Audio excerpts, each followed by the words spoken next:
In the forgotten corners of a coastal village where the ocean's whispers blend with human stories, fate had crafted a mystery that would change lives forever.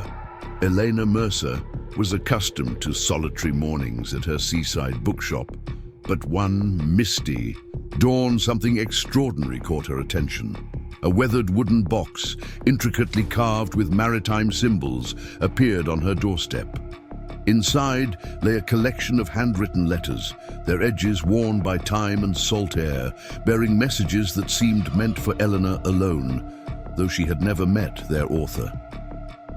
At first, it was merely a curiosity, an interesting discovery to brighten her routine.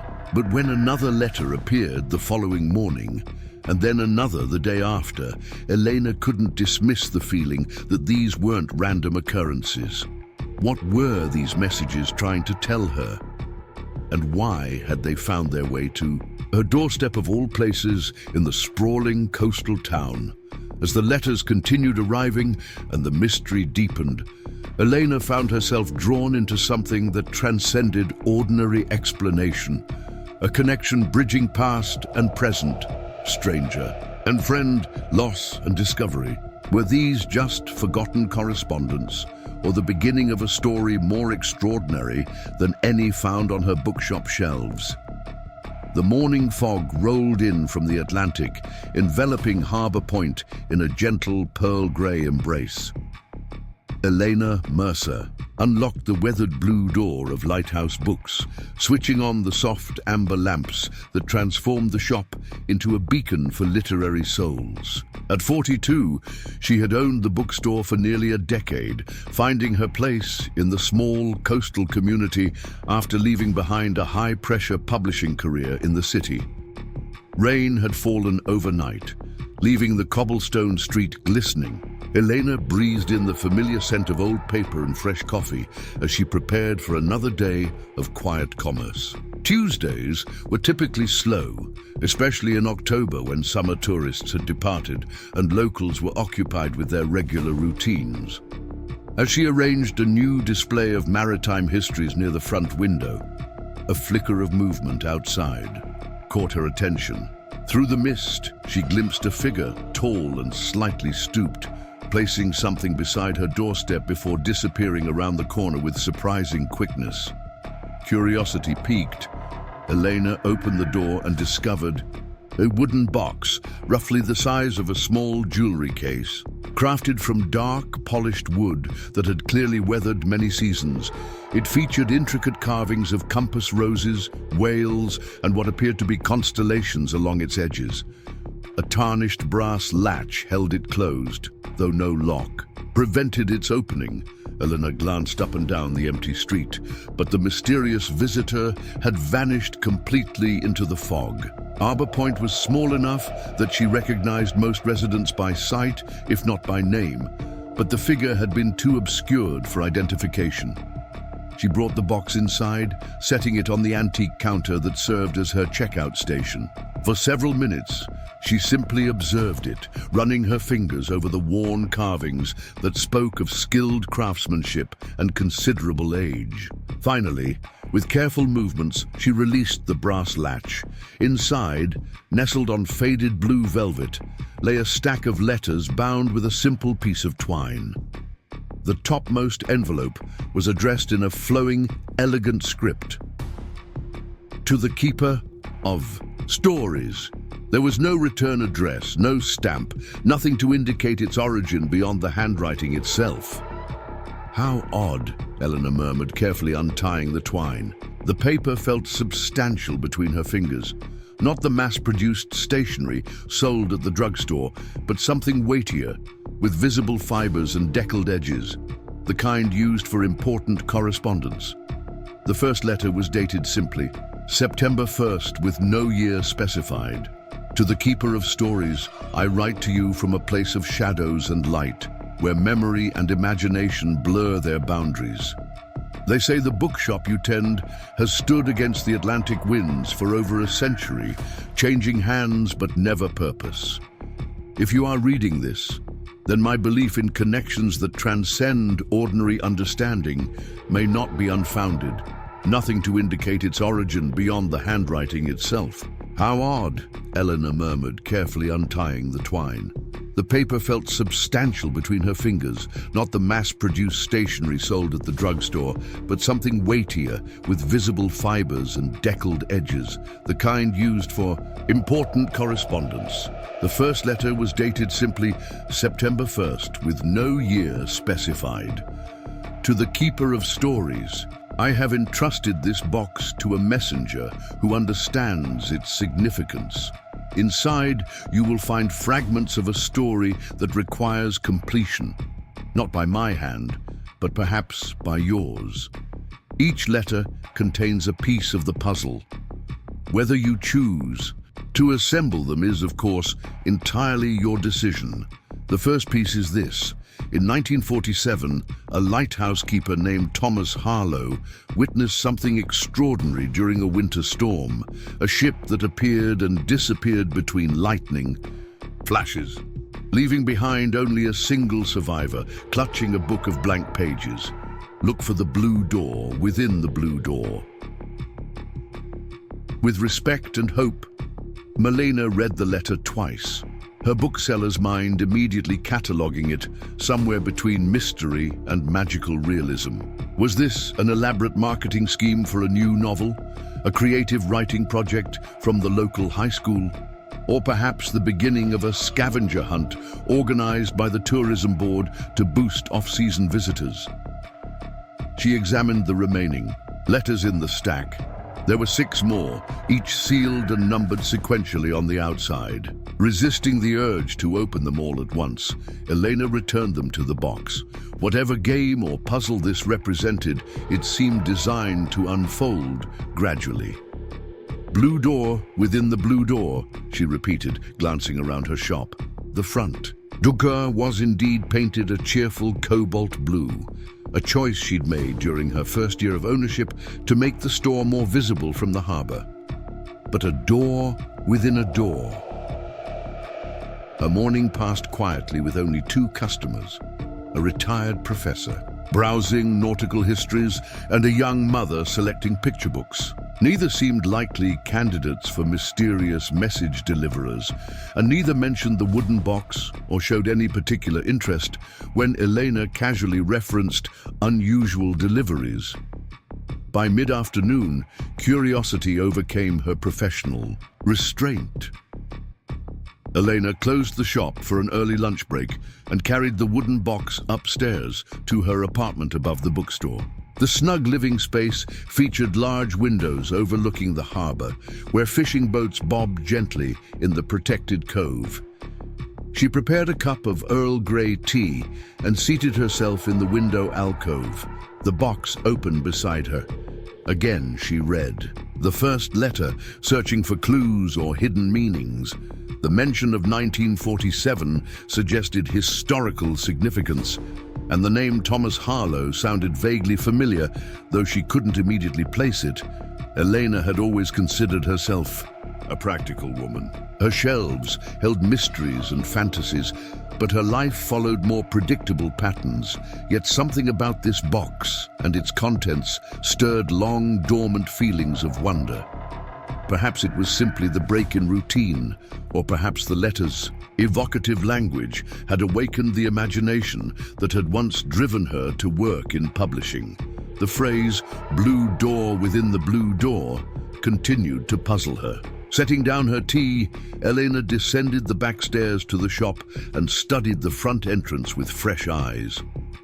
The blue door was solid, with no smaller door or panel embedded within it. She examined the painted border, the brass hardware, even tapping along its surface for any hollow sounds that might indicate a hidden compartment. Nothing. She was about to give up when her gaze fell on the small painting hanging beside the door, a watercolor of the shop itself, gifted to her by a local artist when she first opened.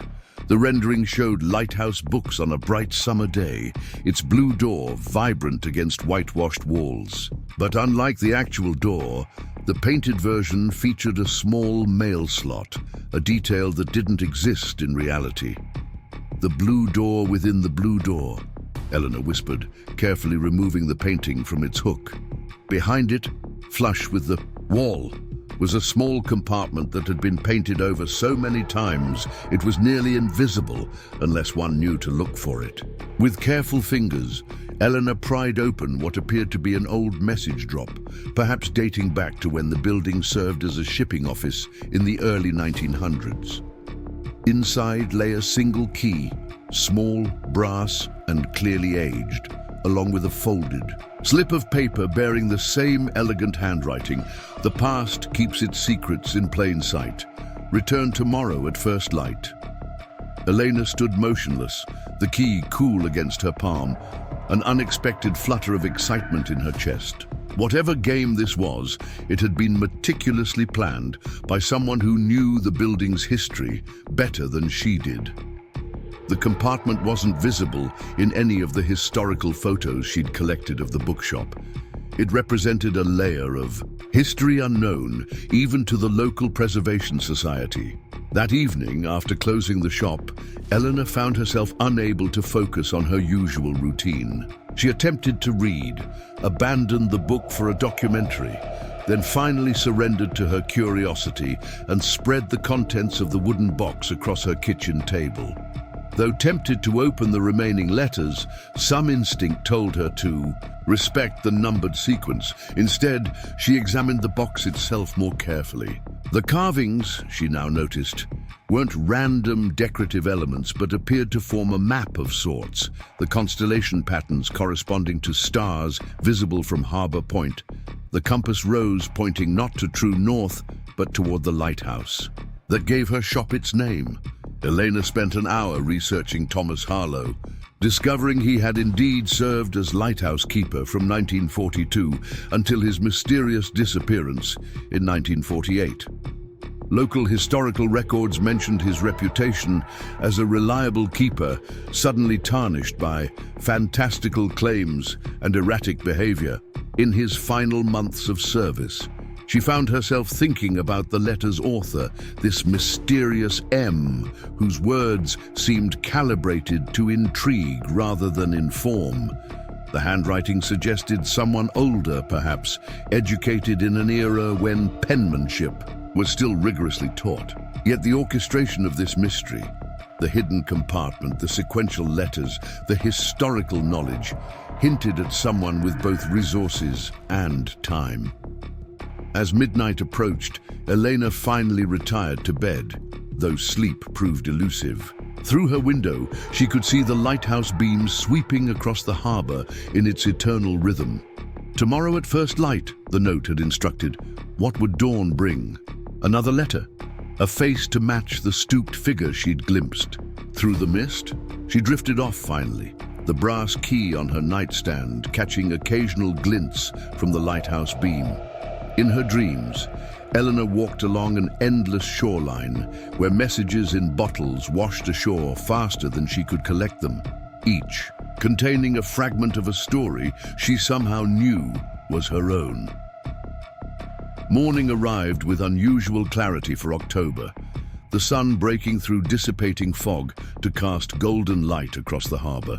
Elena rose earlier than necessary, drawn by anticipation she hadn't felt in years.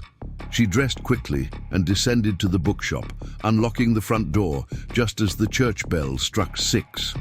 The street remained empty, dawn too early for most of Harbour Point's residents. Elena stepped outside, half expecting to find another delivery, but her doorstep was bare. Disappointed, she was about to return inside when she noticed something different about the harbor view.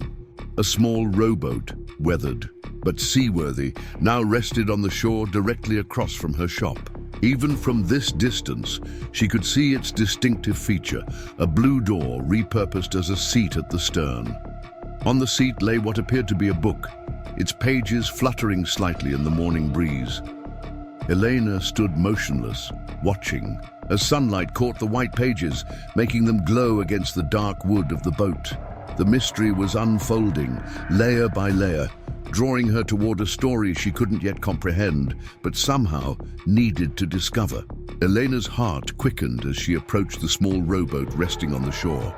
The morning light cast long shadows across the weathered hull, highlighting years of careful maintenance despite its aged appearance.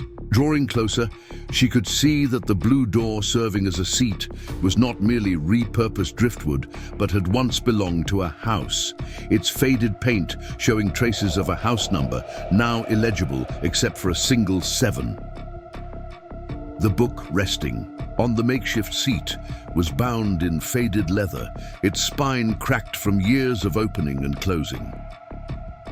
Elena hesitated before touching it, glancing around the deserted shoreline for any sign of whoever had placed it there. Finding herself alone with only seagulls as witnesses, she carefully lifted the volume.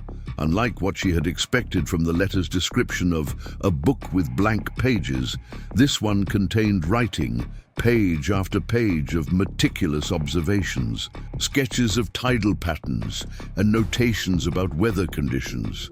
The handwriting matched that of the letters in the wooden box. On the inside cover, a simple inscription read, "The sea keeps its own time. To understand its rhythm is to glimpse eternity."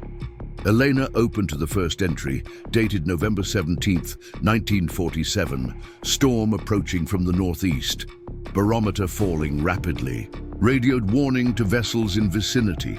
As darkness fell, observed unusual light patterns approximately 3 miles offshore, too steady for phosphorescence, too patterned for natural phenomena. Harbor radio silent after 10 p.m. Despite repeated attempts at contact, the journal continued with increasing urgency. Midnight. Storm at full force.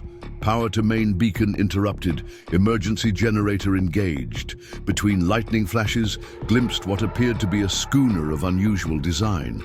No distress signals observed, but vessel's course suggested imminent danger. From the western shoals, a sham impossible vessel appeared and disappeared between storm surges. No modern ship would attempt passage through Devil's Teeth in such conditions. Alerted Coast Guard via emergency channel, no response. Dawn, storm subsiding, no wreckage visible from tower. Beach patrol revealed single survivor, female, approximately 30 years of age. Clutching waterproof satchel containing blank logbook. No identification, no memory of vessel or passage. Authorities notified. Patient transported to Harbor Point Hospital, displaying symptoms of extreme shock and hypothermia. The entries continued for several pages, documenting the lighthouse keeper's growing obsession with the mysterious survivor and her equally mysterious blank book. The final entry, dated February 3rd, 1948, contained just one line. She remembers. God help us all, she remembers everything. Elena closed the journal, a chill running through her despite the warming morning air. The account read like fiction, the kind of atmospheric maritime mystery her customers often sought, yet something about the precise observations and matter-of-fact tone lent it unsettling credibility. A movement in her peripheral vision startled her. Looking up, she spotted an elderly man watching her from the boardwalk that connected the harbor to Main Street. Though too distant to discern his features clearly, his posture, tall but slightly stooped, matched the figure she'd glimpsed leaving the wooden box. When their eyes met, he raised a hand in what might have been greeting or acknowledgement before. Turning away, Elena called out, but her voice was lost beneath the sudden clanging of buoys as a fishing boat entered the harbor. By the time the sound subsided, the man had disappeared around the corner of the harbormaster's office. Clutching the journal, Elena returned to her bookshop, questions multiplying with each step. Inside, she found something she had overlooked earlier. A small envelope that had fallen beneath the counter, addressed in the now familiar handwriting. After reading the journal, with slightly trembling fingers, she opened it. Elena, by now, you've read Thomas Harlow's account of that fateful night. What the official records don't tell you is that the survivor he found was my grandmother, Marianne Collins. The blank book she carried became her journal once her memory returned. A journal that parallels Harlow's in strange ways while diverging in others. I've spent decades piecing together what happened in 1947 and the events that followed. I believe you're connected to this story in ways you don't yet understand. Your bookshop stands on ground that has witnessed extraordinary things. If you wish to continue unraveling this mystery, open the second letter from the box. If you choose to stop, simply place the wooden box back on your doorstep tonight, and you'll never hear from me again. The choice must be yours, freely made. The lighthouse still keeps its secrets, but it's time some of them saw the light of day. Malcolm Collins. The name struck Elena with unexpected force. Malcolm Collins was not unfamiliar to her or anyone else in Harbour Point. Though rarely seen in town these days, his reputation as an eccentric recluse was well established. The Collins estate occupied the headland overlooking the lighthouse, its Victorian towers visible from most points in town. Local gossip painted Malcolm as the last of a once prominent family, now aging alone among heirlooms and histories. Some claimed he was writing a definitive account of Harbour Point's maritime past. Others insisted he was slowly losing his mind, consumed by conspiracy theories involving his family's seafaring ancestors. Elena had glimpsed him occasionally over the years, at memorial services for old fishing families or during the annual Founders' Day ceremonies. But they had never spoken. His apparent interest in her, or at least in her bookshop, was both perplexing and unsettling. Without hesitation, she retrieved the wooden box and opened the second letter. The handwriting appeared less steady than in the first, as though written during a moment of strong emotion. The survivor, my grandmother, was pregnant when she washed ashore. The father was Thomas Harlow, though neither could explain how this was possible since she had no memory of him before that night. The child born 7 months later was my mother, Catherine. Harlow disappeared soon after learning of the pregnancy. The official record claims he abandoned his post, but my grandmother always insisted he was called back to wherever she had come from, a place she could describe only in fragments and impressions, where the stars align differently and the moon follows unfamiliar paths. My grandmother was declared mentally unfit after making such claims. She spent 3 years in an institution while my mother was raised by distant Collins relatives. When Marianne was finally released, she never again spoke of that night or her origins, but she wrote, endlessly, compulsively, in journals she kept locked away. After her death in 1992, I discovered them all.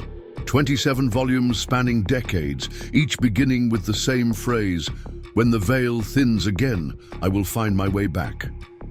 Your bookshop stands where my grandmother lived after her release, a cottage that burned to the ground the night she died. The fire consumed everything except her final journal, which was found clutched in her hands. Its last entry, written hours before the fire, reads, "It comes full circle with the keeper of stories. The door opens again in October." That was 30 years ago this month. The letter ended abruptly, without signature or further explanation. Elena sat motionless behind the counter, the journal and letters spread before her. Outside, Harbour Point was coming to life. Delivery trucks rumbling along Main Street, early rising residents walking dogs along the shoreline, fishing crews preparing for morning departures. The normalcy of these activities stood in stark contrast to the strangeness unfolding within her shop. Elena prided herself on her practical nature, both feet firmly planted on solid ground, her father used to say, yet she could not simply dismiss Malcolm's story as the ramblings of a troubled mind. The hidden compartment, the lighthouse keeper's journal, the uncanny timing of it all, these elements suggested a pattern beyond coincidence. Her thoughts were interrupted by the shop's bell as her first customer of the day entered. Harriet, Winters, the town librarian, and Harbour Point's unofficial historian. "Morning, Elena," Harriet called cheerfully, unwinding a knitted scarf from her neck. "Thought I'd stop by before opening hours at the library. Any new maritime histories come in? I've got a researcher from the university visiting next week." Elena quickly gathered the letters and journal, sliding them beneath the counter before responding. "Nothing new since last month, I'm afraid, but I've been meaning to ask you something about local history." She hesitated, considering how much to reveal. "What do you know about Thomas Harlow, the lighthouse keeper who disappeared in the 1940s? Harriet's expression shifted from casual interest to focused curiosity. "Now there's a name I haven't heard mentioned in years. Harlow's disappearance is one of Harbour Point's enduring mysteries." She leaned against the counter, clearly warming. "To the topic. Official records say he abandoned his post during a winter storm, but there were always rumors suggesting something more unusual." "What kind of rumors?" Eleanor asked, attempting to keep her tone casually interested rather than eager. "Well, in the months before he vanished, Harlow reported seeing impossible things from the lighthouse tower: ghost ships, lights beneath the water, figures walking on the surface of the sea during storms." Harriet lowered her voice conspiratorially, though they were alone in the shop. The Coast Guard dismissed it as isolation-induced hallucination, not uncommon among lighthouse keepers in those days. But after he disappeared, they found his logbooks filled with increasingly detailed accounts of these sightings, along with complex mathematical calculations and astronomical charts that made no sense to anyone. "Did they ever find any trace of him?" Harriet shook her head. "Not a thing. His final log entry reported clear weather and calm seas. The lighthouse was found immaculate, bed made, dishes washed, uniform hanging pressed and ready. The only unusual element was the lighthouse lens itself, which had been rotated to project its beam directly at the Collins estate on the headland instead of out to sea." Elena felt a chill run down her spine. "The Collins estate? You mean where Malcolm Collins lives now?" "The very same. Old Malcolm's grandmother was quite the local sensation back then. The mysterious woman who washed ashore during a winter storm with no memory and no identification. Some versions of the story claim she and Harlow were lovers, though there's no official record of that." Harriet adjusted her glasses, studying Elena with sudden intensity. "Why the interest in ancient history, working on something new for the shop?" "Just curious," Elena replied, hoping her voice sounded steadier than it felt. "Someone mentioned the story, and I realized I knew nothing about it despite living here for years." Harriet seemed satisfied with this explanation. After browsing briefly, she departed with a promise to search the library archives for any information about Harlow that might interest Elena. Alone again, Elena retrieved the letters and journal from beneath the counter. The ordinary morning. Light seemed somehow altered now, the familiar contours of her shop taking on new significance. The space that had been simply her business and home for a decade was suddenly layered with unseen history, a palimpsest of stories written one over another, waiting to be deciphered.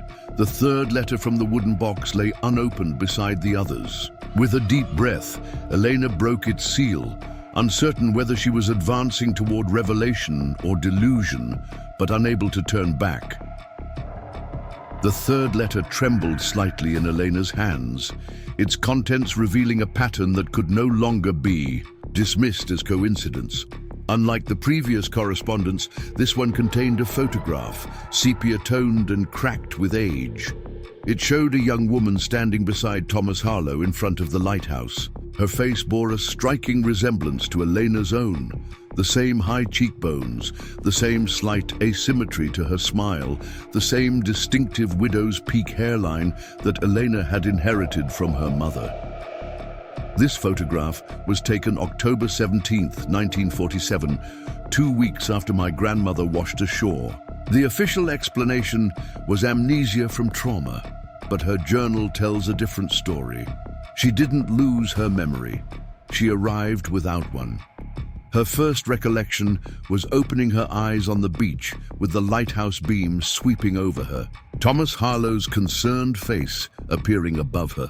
What happened next defies conventional understanding. As Harlow nursed her back to health in the lighthouse keeper's cottage, she began to experience what she called memory fragments, not of her past, but of possibilities.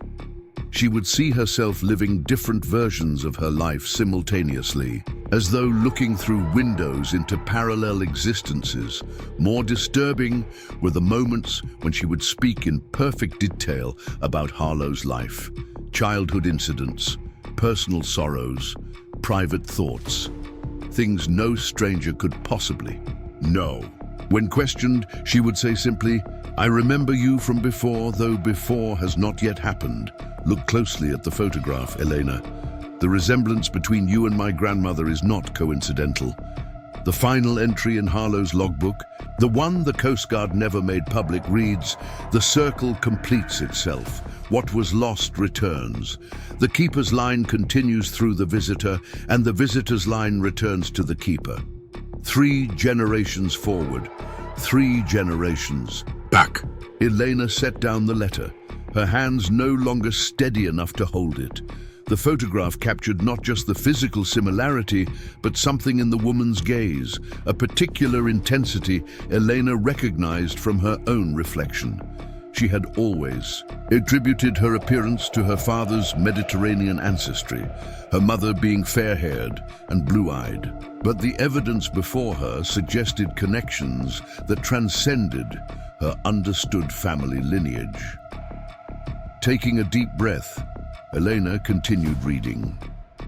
"I've spent decades trying to understand what happened in 1947 and how it connects to the present. My grandmother's journals contain predictions that have proven accurate, alongside others too fantastic to verify. The most persistent theme is what she called the thinning, periods when boundaries between possibilities become permeable. She documented these cycles meticulously, noting they followed a pattern corresponding to certain astronomical alignments, occurring roughly every 30 years. During these periods, she claimed to receive visitations from Harlow, though by all official accounts, he had vanished without trace. The last such alignment began this month. My grandmother predicted that during this cycle, someone would arrive at the bookshop, someone connected to both her story and Harlow's, someone who could close the circuit that began in 1947. I believe that someone is you, Eleanor." The shop bell chimed, startling Elena so severely she knocked over a stack of bookmarks. Hastily tucking the letter and photograph into the wooden box, she composed herself to greet her customer, only to find Malcolm Collins himself standing just inside the doorway. In person, he appeared both more substantial and more fragile than she had imagined. Tall and straight-backed, despite his evident age, he carried himself with the dignity of another era. His clothing, a charcoal wool coat over a tailored suit, seemed similarly anachronistic, impeccably maintained, but styled. For a different decade, most striking were his eyes, a penetrating blue that contrasted sharply with his silver hair and conveyed an alertness at odds with his 80-some years. "Ms. Mercer," he acknowledged with a slight nod. "I see you've been reading my letters." Elena struggled to find her voice, questions colliding in her mind. "Mr. Collins," she finally managed, "I have so many questions," he finished for her. "Naturally, but perhaps not for here and now." He gestured toward a young couple browsing the maritime history section. "Your shop seems to be coming alive for the day." Elena glanced at the wall clock. Somehow it was already past 10, the morning having slipped away as she read the letters. "Yes, of course. When can we talk?" Malcolm removed a pocket watch from his vest, consulting it with deliberate care. "The lighthouse is accessible to the public until 4. Meet me there at 4:30. The caretaker is an old friend. He'll admit us after hours." He fixed her with those remarkable eyes. "Bring the wooden box and your father's compass." Elena blinked in confusion. "My father's compass? How did you—" 4:30, Miss Mercer. Some conversations require the proper setting. With another precise nod, he turned and exited the shop, moving with surprising agility for a man of his years. For several seconds, Elena stood frozen behind the counter, her mind struggling to process the encounter. The mention of her father's compass, a cherished possession she had inherited after his death at sea 12 years earlier, was particularly unsettling. She kept it in her apartment, not on public display. How could Malcolm possibly know about it? The day passed in a blur of routine transactions and distracted conversations. Elena found herself checking the clock obsessively as she assisted customers, recommended titles, and processed new inventory. By closing time at 3, she had made 3 incorrect calculations on purchase totals and misplaced a special order for the mayor's wife, errors uncharacteristic of her usual meticulous approach. 3:45, she locked the shop and hurried upstairs to her apartment. The brass compass sat on her dresser beside a photograph of her father, Captain Michael Mercer, who had commanded research vessels for oceanographic institutes before his ship disappeared during a storm south of Nova Scotia. His body, unlike those of several crew members, was never recovered. The compass was a beautiful antique, its brass case engraved with an unusual star chart and nautical symbols similar to those on Malcolm's wooden box. It had been in her father's family for generations, reportedly brought to America by a seafaring ancestor in the mid-1800s. Though no longer functional, its needle moving erratically when engaged, Elena treasured it as her most tangible connection to her father. She tucked it into her pocket alongside the small brass key from the hidden compartment, collected the wooden box with its letters and photograph, and set out for the lighthouse. Harbour Point Lighthouse stood on a rocky promontory extending into the Atlantic, connected to the mainland by a narrow causeway that disappeared at highest tides. Painted white with a distinctive red band at its midsection, it had guided vessels safely to harbour for nearly 2 centuries. Though automated in the 1980s, it remained an active navigational aid, its powerful beam visible for 20 nautical miles on clear nights. The lighthouse and attached keeper's cottage had been preserved as a historical site, open for tours during daylight hours. As Elena approached, she saw the last visitors of the day descending the spiral staircase that led to the lamp room, a young family with children chattering excitedly about the magnificent view. The caretaker, Walter Hayes, a retired Coast Guard officer in his 60s, stood at the entrance preparing to lock up for the evening. "Miss Mercer," he greeted her with surprise. "Don't usually see you up this way." "I'm meeting Malcolm Collins," Elena explained. "He said you were expecting us." Walter's expression shifted subtly. "Ah, yes. Malcolm called earlier. You're to go right up. He's already in the lamp room." He handed her a ring of keys. "The main one opens all the interior doors. Take your time. No rush tonight." "Thank you, Walter." Eleanor hesitated. "Have you worked with Mr. Collins often?" The caretaker considered her question carefully. "Known Malcolm most of my life. His family has maintained certain privileges regarding lighthouse access since before my time. Conservation Board doesn't ask questions, and neither do I." He touched his cap in a quasi-military gesture of respect. "Good evening to you, Ms. Mercer." The interior of the lighthouse enveloped Eleanor in immediate profound silence, broken only by the distant sound of waves against the rocks below. The whitewashed circular walls, worn smooth by generations of keepers' hands, rose toward a ceiling lost in shadow. A spiral staircase of cast iron wound upward, its steps worn into shallow depressions by countless ascents. As Eleanor began to climb, She experienced a disorienting sense of familiarity, not déjà vu exactly, but a bone-deep recognition, as though her body remembered these stairs even if her mind did not. 78 steps brought her to a small landing, then 22 more to the lamp room at the summit. The glass-enclosed chamber glowed with late afternoon light, offering a panoramic view of ocean and coastline. Malcolm stood with his back to her, gazing out toward the eastern horizon where darkening sky met darker water. The great Fresnel lens occupied the center of the room, its complex array of prisms and mirrors designed to magnify the light source into a powerful, far-reaching beam. "It's a remarkable device," Malcolm said without turning. "One lamp becomes a beacon visible for 20 miles, a perfect metaphor for how small truths, properly focused, illuminate vast distances." He turned to face her, gesturing toward a small table and chairs positioned near the western windows. "Please sit. We have much to discuss before moonrise." Elena settled into one of the chairs, placing the wooden box on the table between them. "You mentioned my father's compass. How could you possibly know about it?" Malcolm seated himself with deliberate care, his movements precise as he arranged his coat over the back of his chair. "Because I gave it to him, Ms. Mercer, when he was just 12 years old. Michael was my great-nephew, though he knew me only as a distant cousin who shared his interest in navigation and maritime history." The revelation struck Elena like a physical blow.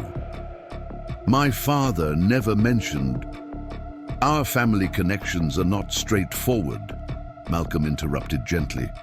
"The compass came to me from my grandmother, who received it from Thomas Harlow the day before he disappeared. She insisted it had to remain within what she called the keeper's line. Your father was the first male descendant in 3 generations who showed an affinity for the sea. The compass rightfully belonged with him." Eleanor withdrew the instrument from her pocket, placing it beside the wooden box. In the fading light, the brass seemed to glow with inner warmth. "It hasn't worked properly since I inherited it. The needle spins randomly, never settling on true north." A smile ghosted across Malcolm's face. "It was never designed to find north, Ms. Mercer. Its purpose is altogether different." He opened the wooden box, removing the lighthouse keeper's journal and the photograph of Harlow with his grandmother. "Tell me, have you experienced unusual dreams since the box arrived? Perhaps involving the lighthouse or the sea or people you've never met?" Elena stared at him, the question striking uncomfortably close to her private thoughts. Since receiving the box, her sleep had been disturbed by vivid dreams, standing in this very lamp room during a violent storm, searching desperately for something lost, calling a name she couldn't remember upon waking. "How could you know that?" she whispered. "Because the pattern is reasserting itself," Malcolm replied, his voice low and intense. "The cycle my grandmother documented is reaching its culmination. The dreams are memories, Elena, not from your life, but from the life Thomas Harlow was, meant to live if certain events hadn't intervened in 1947. He reached into his coat pocket and withdrew an object wrapped in faded silk. Carefully unfolding the fabric, he revealed a small brass key, identical to the one Elena had found in the hidden compartment behind her shop's painting. "This opens something far more significant than a message drop," Malcolm said. "It opens the door between what is and what might have been, between the path chosen and the path forsaken." He placed the key beside the compass. "My grandmother believed that during certain alignments, when the boundaries between possibilities grow thin, what was separated can be rejoined, what was broken can be mended." Eleanor stared at the items arranged on the table. The journal, the photograph, the compass, the twin keys, feeling as though they formed a pattern she almost but not quite recognized. Outside, the sun touched the horizon, bathing the lamp room in deep golden light. "Why me?" she finally asked. What do you believe I have to do with any of this? Malcolm's piercing blue eyes held hers steadily. You are both the beginning and the ending of this story, Elena. The keeper's daughter returned to complete the circle. He glanced at his pocket watch. The moon rises in 17 minutes. That's when I'll show you the truth about Thomas Harlow's disappearance, about your father's supposed death at sea, and about your own place in a story that began long before you were born, but cannot end without you. Before we continue with this extraordinary journey into the mysteries of Harbour Point, I want to take a moment to connect with you, my viewers. If you've been captivated by Elena's story, the mysterious wooden box, the lighthouse keeper's journal, and the startling family connections being revealed, please hit that like button right now. Your support helps stories like this reach others who appreciate tales of mystery, connection, and fate. And if you're new here, welcome. Subscribe to our channel and hit the notification bell so you never miss an episode of our inspirational True Stories series. Each week, we bring you remarkable accounts of ordinary people encountering extraordinary circumstances, moments when the fabric of everyday life reveals something profound beneath its surface. Now, let's return to the lighthouse lamp room, where Elena is about to discover the truth behind decades of mystery as the moon rises over Harbour Point. The lamp room darkened gradually as sunset faded to dusk. Malcolm rose from his chair and approached the great Fresnel lens at the center of the circular chamber. With practiced movements, he disabled the automatic timer that would normally activate the lighthouse beam at nightfall. Safety protocols require the light to remain operational, he explained, noting Elena's concerned expression. But for the next hour, we need darkness and the natural light of the rising moon. The Coast Guard has been notified of a brief maintenance interval. Elena watched as Malcolm methodically arranged the items from the table, the compass, the journal, the photograph, and the two identical brass keys on a narrow shelf circling the base of the lens apparatus. The objects formed a semicircle, with a small gap remaining on the eastern side where moonrise would first become visible through the glass walls. My grandmother documented 7 occasions when what she called the thinning occurred. Malcolm continued, checking the alignment of each object with meticulous care. October 1947, when she first arrived. April 1977, when your father received the compass. November 2007, when your father's ship disappeared. And now, October 2037, the 4th. Occurrence in a continuing pattern. The specific dates caused Elena to straighten in her chair. Wait. My father's ship was lost in 2025, not 2007. Malcolm paused, regarding her with a curious expression. Are you certain of that, Elena? Think carefully. A strange vertigo swept through her as she attempted to recall the exact chronology. She had been 30 when her father died. She was 42 now. That meant 12 years ago. 2025 was correct, yet Malcolm's suggestion of 2007 had temporarily seemed plausible, creating a disorienting double awareness in her mind. I'm certain, she said finally, it was 2025. I have the official Coast Guard reports, the condolence letters, the insurance documents. Of course. Malcolm nodded, neither confirming nor contradicting her assertion. Memory is a curious thing during the thinning. Possibilities overlap, creating momentary confusion. He finished arranging the objects and returned to the table. Tell me about your bookshop, Elena. Why did you choose that particular building when you moved to Harbour Point? The apparent change of subject startled her. It just felt right. I was walking along the harbour after my interview at the college. Library. This was before I decided against taking that position, and I saw the for lease sign in the window. Something about the blue door caught my attention. You never questioned why a location with premium harbour frontage was available at a price a newly unemployed editor could afford. Eleanor frowned. Real estate was depressed after the coastal flooding of '29. Everything in Harbour Point was undervalued then. Malcolm's expression remained neutral. The flooding that destroyed the previous structure on that site, a historical society archive building, if I recall correctly. Another wave of disorientation swept through Elena. She had a clear memory of the vintage clothing boutique that had occupied the space before her bookshop. She'd even kept some of the original display fixtures. Yet Malcolm's mention of an archive building momentarily superimposed a different image in her mind. A modern glass and steel structure elevated on columns to protect against storm surges. "No," she said hesitantly. "It was a boutique called Tidewater Vintage. The owner retired. To Florida." "Indeed," Malcolm said softly. "In this iteration, that's precisely what happened." Before Eleanor could question his peculiar phrasing, a silver light began to penetrate the eastern windows of the lamp room.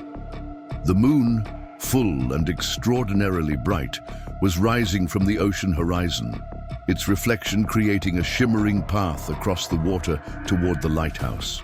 "Perfect timing," Malcolm murmured, checking his pocket watch once more. "Moonrise at 7:42 p.m., precisely as calculated." He gestured toward the display of objects encircling the Fresnel lens.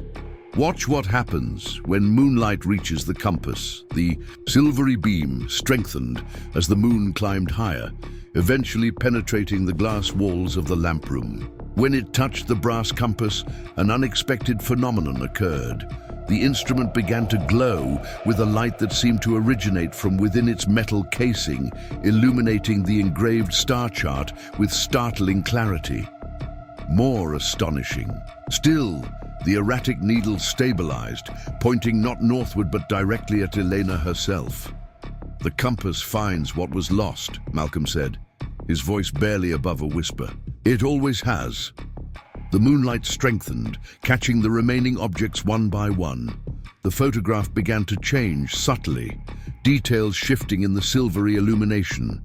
Where Eleanor had seen only Thomas Harlow and Malcolm's grandmother before, a third figure now appeared in the background, a man whose features matched those of her father, though dressed in clothing from the 1940s. "This is impossible," Elena breathed, rising from her chair to examine the photograph more closely. "No more impossible than anything else that's happened," Malcolm replied calmly. "The barriers between possibilities are thinnest during these alignments. What exists and what might have existed briefly overlap, allowing us to glimpse alternatives, roads not taken, choices unmade, lives that branched from our own." As if to illustrate his point, the journal on the display shelf began to change. Additional pages appeared between those Elena had already read, the handwriting shifting between Thomas Harlow's precise script and a more flowing hand she recognized. With a shock as her father's, my grandmother believed that Thomas Harlow didn't disappear in the conventional sense, Malcolm continued, observing the transformations with evident satisfaction. She believed he moved sideways, you might say, into another version of his life, one where certain events occurred differently. The lighthouse keeper's logbook and my grandmother's journals both suggest that Harlow had experienced these shifts before 1947, but voluntarily and temporarily. Something about that final shift became permanent, trapping him in an alternate path. Elena struggled to process these impossibilities. "Are you suggesting my father experienced something similar, that he didn't drown when his ship was lost?" "I'm suggesting, Elena, that you have inherited more than just a physical resemblance to my grandmother and more than just a brass compass from your father. You've inherited a place in a pattern that repeats across generations and across possibilities."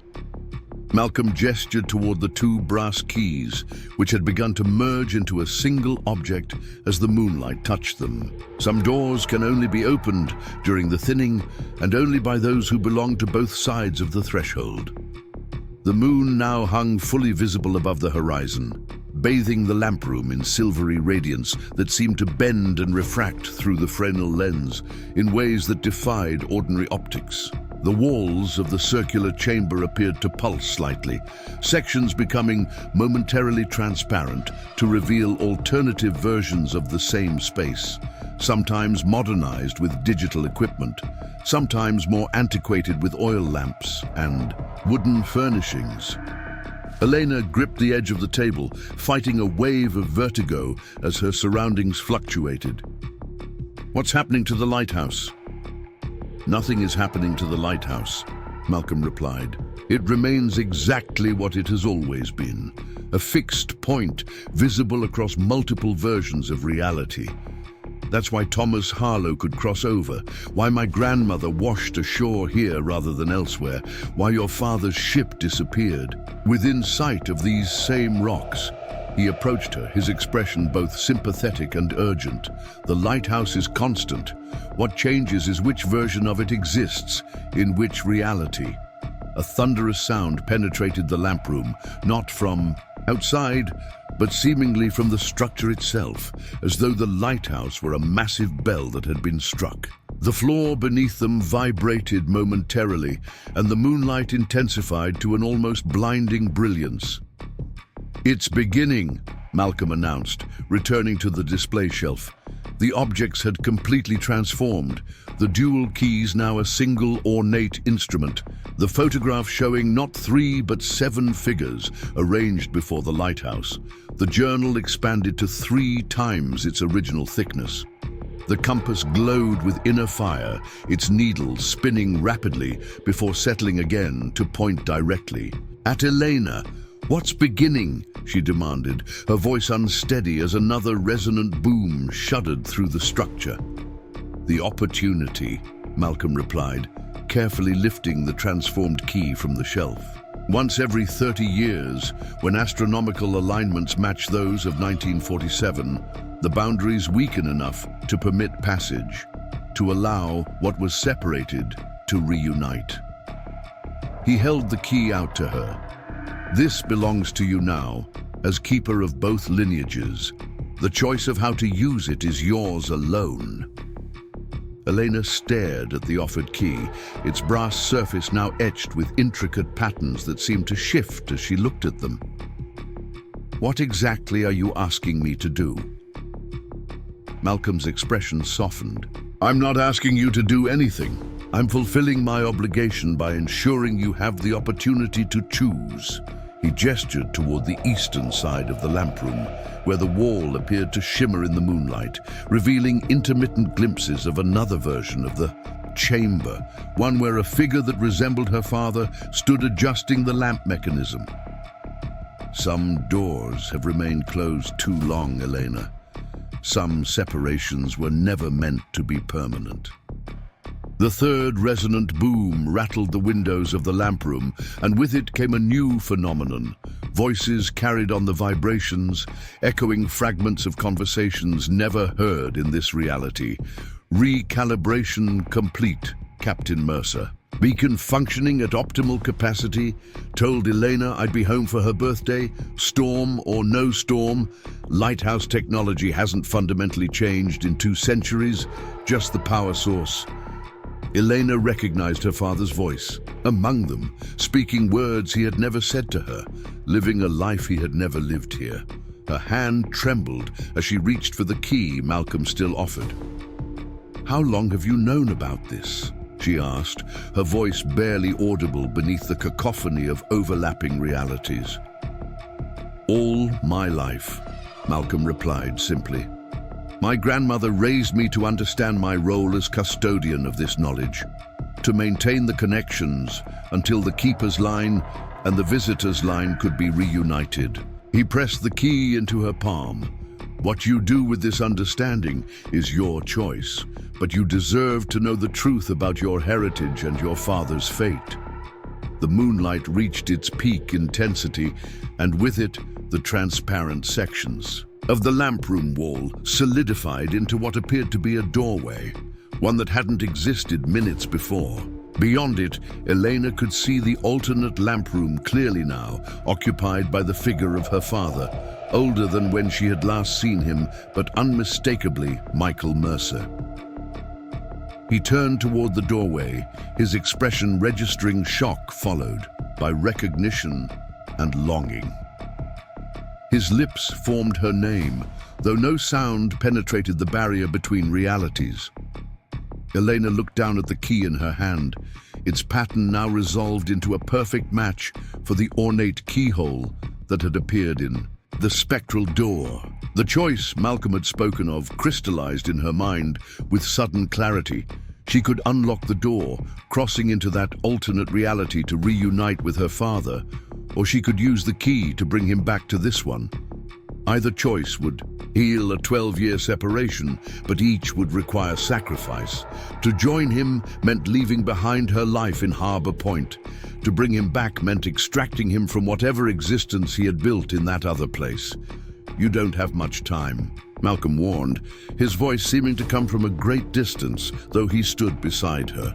"The alignment peaks for only minutes, and it won't return for another 30 years. Elena gripped the key tightly, stepping toward the spectral door as her father did the same on the other side.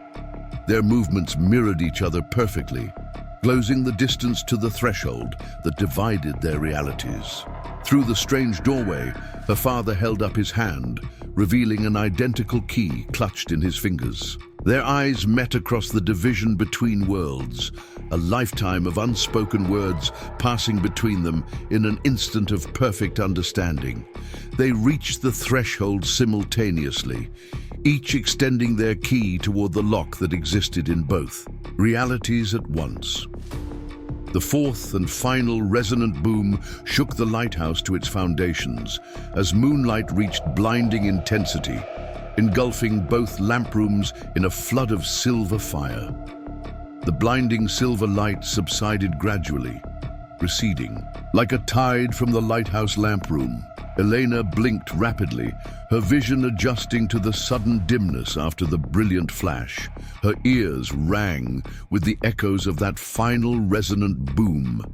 Disoriented, she reached out to steady herself against something solid, finding the cool metal railing that encircled the Fresnel lens. When her sight cleared, she saw that the spectral doorway had vanished. The eastern wall of the lamproom now appeared ordinary, solid stone and glass without any hint of the alternate reality she had glimpsed moments before. The transformed key trembled in her hand, its intricate pattern slowly fading back to the simple brass instrument she had first discovered. "Father," she called, her voice sounding strange in the aftermath of the phenomenon. No answer came. Malcolm stood on the opposite side of the lamproom, his tall figure silhouetted against the western windows, where the last purple light of dusk was fading. He appeared older suddenly, the brief illumination having drawn something vital from him. "Did it work?" he asked, his voice uncharacteristically uncertain. "Did you make a choice?" Elena looked down at the key, then at the empty space where the doorway had been. "I don't know. Everything happened so quickly. We both reached for the lock and then..." She trailed off, unable to describe the sensation that had followed. A feeling of being simultaneously in two places, of thoughts and memories not her own flooding through her consciousness. Malcolm crossed to the small table, lowering himself into a chair with evident exhaustion. The alignment has passed. Whatever occurred can't be undone now, for better or worse. He gestured to the chair opposite him. "Sit, please. The after effects can be disorienting." Elena sank into the seat, suddenly aware of a profound fatigue permeating her body. The compass, journal, photograph, and keys had returned to their original state, arranged in the semicircle on the shelf where Malcolm had placed them. Nothing physical remained to prove the extraordinary events of the last few minutes, yet Eleanor felt fundamentally altered, as though her very atoms had been rearranged. "What happens now?" she asked, still clutching the brass key that had reverted to its original form. "That depends entirely on what transpired during the alignment," Malcolm replied. "My grandmother experienced something similar. when she first crossed over in 1947. She described it as remembering forward and backward simultaneously. New memories will settle into place over the coming days as your mind reconciles whatever connection was established. Elena closed her eyes, concentrating on the chaotic swirl of images and sensations flooding her consciousness. Snatches of conversations she had never had, glimpses of places she had never visited, emotions connected to events she had never experienced. Among them, vivid and insistent, were moments with her father that couldn't possibly have happened. Helping him maintain the lighthouse beacon during a winter storm, celebrating his 60th birthday on the deck of a research vessel, arguing over the sale of her grandmother's cottage. "I remember things that never happened," she whispered, opening her eyes to find Malcolm watching her with understanding. "They never happened here," he corrected gently, "but they happened somewhere." The thinning allows experiences to flow between possibilities, creating bridges where there were once only walls. The automatic timer Malcolm had disabled earlier suddenly engaged, activating the lighthouse beacon. The powerful beam sprang to life, rotating with mechanical precision to cast its protective light across the darkened waters. The familiar rhythm: 20 seconds of darkness, 3 seconds of blinding brilliance, repeated endlessly through the night, anchored Elena in the present moment, providing a counterpoint to the temporal disorientation she was experiencing. "My father," she began, uncertain how to frame the question forming in her mind.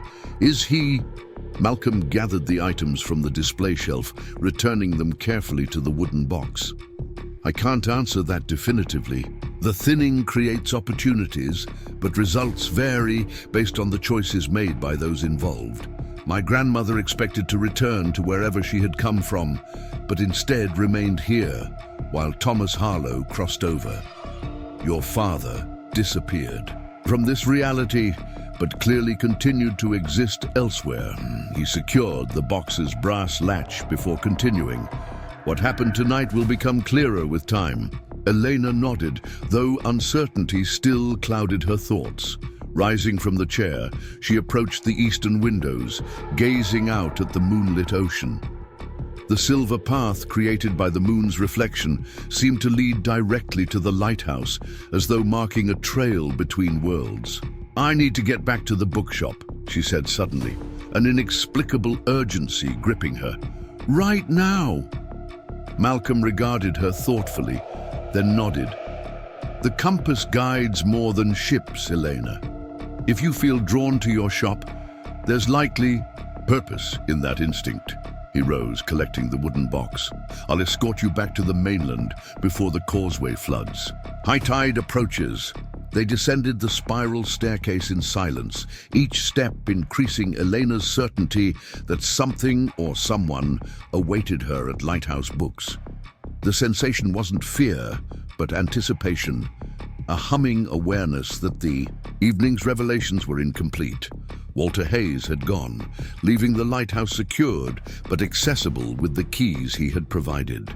Outside, the night air carried a sharp autumnal chill, and the causeway connecting the promontory to Harbour Point gleamed wetly as rising tide waters began to encroach upon its edges. "We should hurry," Malcolm advised, his pace surprisingly brisk. For a man his age, the causeway becomes impassable 20 minutes after moonrise during spring tides. They crossed quickly, the rhythmic flash of the lighthouse beams sweeping over them at regular intervals. Elena's mind raced ahead to the bookshop, wondering what might await her there. New memories continued to surface, a childhood trip to the very lighthouse they were leaving, her father pointing out constellations from the lamproom gallery, Malcolm himself presenting her with a book of navigation charts on her 16th birthday. "None of that happened," she murmured, half to herself. "I never met you before today. My father never took me to the lighthouse as a child." "Those memories belong to another branch of possibility," Malcolm replied, his breath visible in the cool night air. "A life adjacent to this one, separated by choices made or unmade."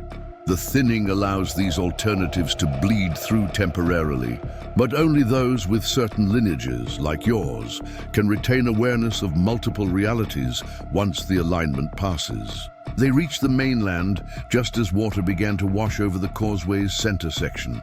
Harbor Point streets were quiet. Most businesses closed for the night, though light and music spilled from the harbormaster, a pub favored by local fishermen, and Coast Guard personnel. As they approached Lighthouse Books, Elena's steps slowed, uncertainty temporarily overcoming the compulsion that had drawn her from the lighthouse. The shop windows were dark, the blue door firmly closed, exactly as she had left it hours earlier. Yet something felt different. The familiar building somehow altered in ways her eyes couldn't detect, but her intuition recognized. "What if I imagined everything?" she asked, her hand closing around the shop key in her pocket. The doorway, my father, the other reality. What if it was just some sort of hallucination caused by the moonlight through the lens? Malcolm regarded her with sympathetic understanding. "You know better than that, Eleanor. Trust the memories forming in your mind, even the impossible ones. They're glimpses through windows, usually kept firmly shut." He held out the wooden box. "This belongs with you now. My role as custodian has ended." Elena accepted the box, feeling its weight as both physical object and symbolic burden. "Will I see you again?" A curious smile crossed Malcolm's face. "That depends on which version of reality stabilizes for you in the coming days. In some branches, we've known each other all your life.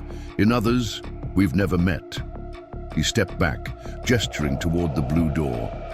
"The answer you seek is inside.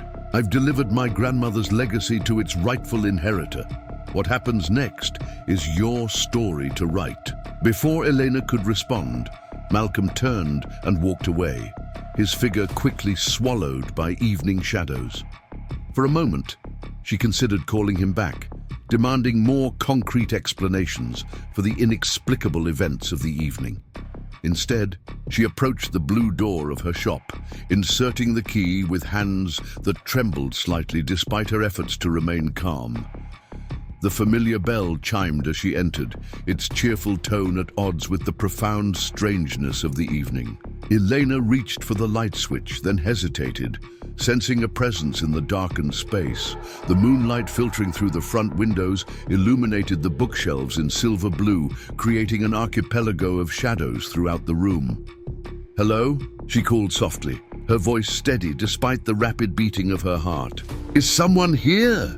A floorboard creaked near the maritime history section, followed by a sound Elena had thought never to hear again, her father's distinctive clearing of throat, a habit preceding important statements that had annoyed her as a teenager, and which she had missed desperately after his disappearance. "Eleanor," said Michael Mercer's voice from the darkness, "I think we have some catching up to do." She fumbled for the light switch, flooding the shop with warm amber illumination. There, standing between shelves of nautical charts and seafaring memoirs, was her father. Older than she remembered, his hair now more silver than brown, lines etched more deeply around his eyes and mouth, but unmistakably, impossibly present. They stared at each other across the shop, the moment stretching between them like a thread connecting separate worlds. Elena catalogued the differences, the weathered quality of his skin, suggesting years spent outdoors, a slight stiffness in his posture, hinting at old injuries, reading glasses hanging from a cord around his neck that she had never seen before. Yet his eyes remained unchanged, the same remarkable blue that people had always said she had inherited. "How?" she whispered, unable to form more complex questions through the tangle of emotions constricting her throat. Michael Mercer glanced. Down at his hands, where an ornate brass key identical to the one Elena had used in the lighthouse rested on his palm. "Doors work in both directions," he said simply. "You unlocked yours. I unlocked mine. The rest..." He gestured vaguely, encompassing the shop, the town, perhaps the entire reality around them. The rest is complicated. Eleanor approached slowly, half afraid he might vanish if she moved too quickly. Malcolm said new memories would form, that I'd remember things that never happened here but happened somewhere else. She stopped an arm's length away, close enough to detect the familiar scent of pipe tobacco that had always clung to her father's clothing. I remember you in the lighthouse. I remember birthday dinners and arguments and Christmases that never happened. They happened, Ellie, he said softly, using the childhood nickname she hadn't heard in 12 years. Just not in this version of our lives. The lighthouse exists in every possibility, anchoring all the branches to a single point.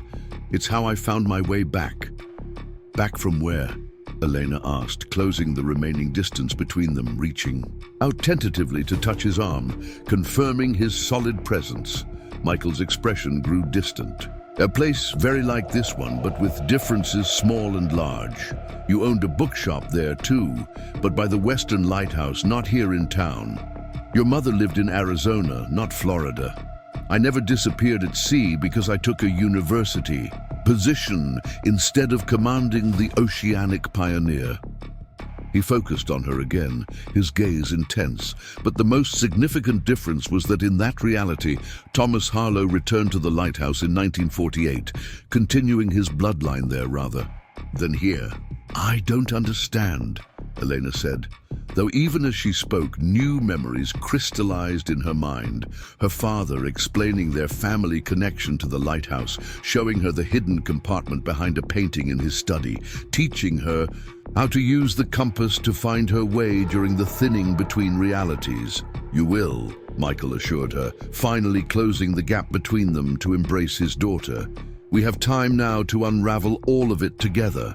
Elena returned the embrace, the wooden box and brass key still clutched in her hands, feeling as though she had recovered something far more precious than her father's physical presence. A connection to a heritage she had never known she possessed, a lineage stretching back to Thomas Harlow and forward into possibilities not yet realized. Outside Lighthouse Books, the great beams swept rhythmically across Harbor Point, 20 seconds of darkness followed by 3 seconds of brilliance, guiding lost travelers home across the boundless sea of night. Morning sunlight streamed through the bookshop windows, illuminating dust motes that danced in golden beams across the wooden floorboards. Eleanor placed 2 steaming mugs of coffee on the small table tucked between maritime history and local legends, where her father sat examining the contents of the wooden box. They had talked through most of the night, trading fragments of parallel lives, piecing together the mosaic of their shared yet separate histories. It's remarkable how similar the box remains across realities, Michael observed, running his fingertips over the carved constellations. Malcolm's grandmother kept hers in a glass case in the study, treated it like a holy relic. Elena settled into the chair opposite him, still adjusting to his presence. You knew Malcolm there, in your version. Known him all my life. Michael confirmed, sipping his coffee. He was my great-uncle after all, more of a grandfather figure really, since my own father died when I was young. Malcolm taught me navigation, maritime history, and eventually the truth about our family's connection to the lighthouse. He paused, studying Elena's expression. But that didn't happen here, did it? Elena shook her head.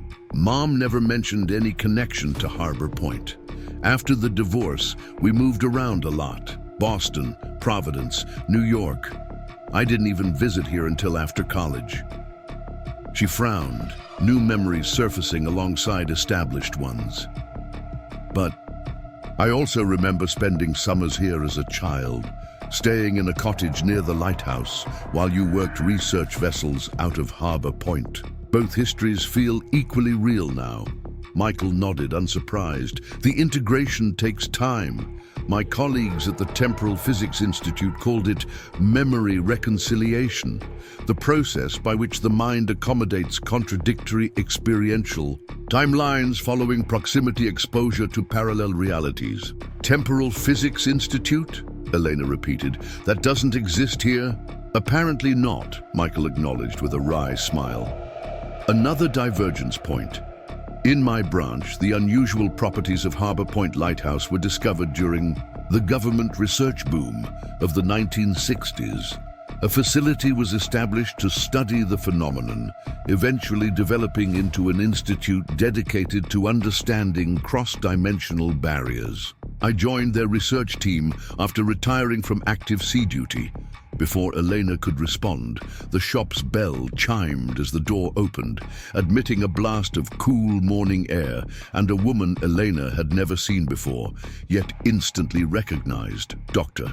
Olivia Chen stood framed in the doorway, her dark hair threaded with silver, rectangular glasses perched on her nose, clipboard tucked under one arm. She wore the navy blue uniform of the Harbor Point Maritime Research Center, though Elena knew with certainty that no such organization existed in this town.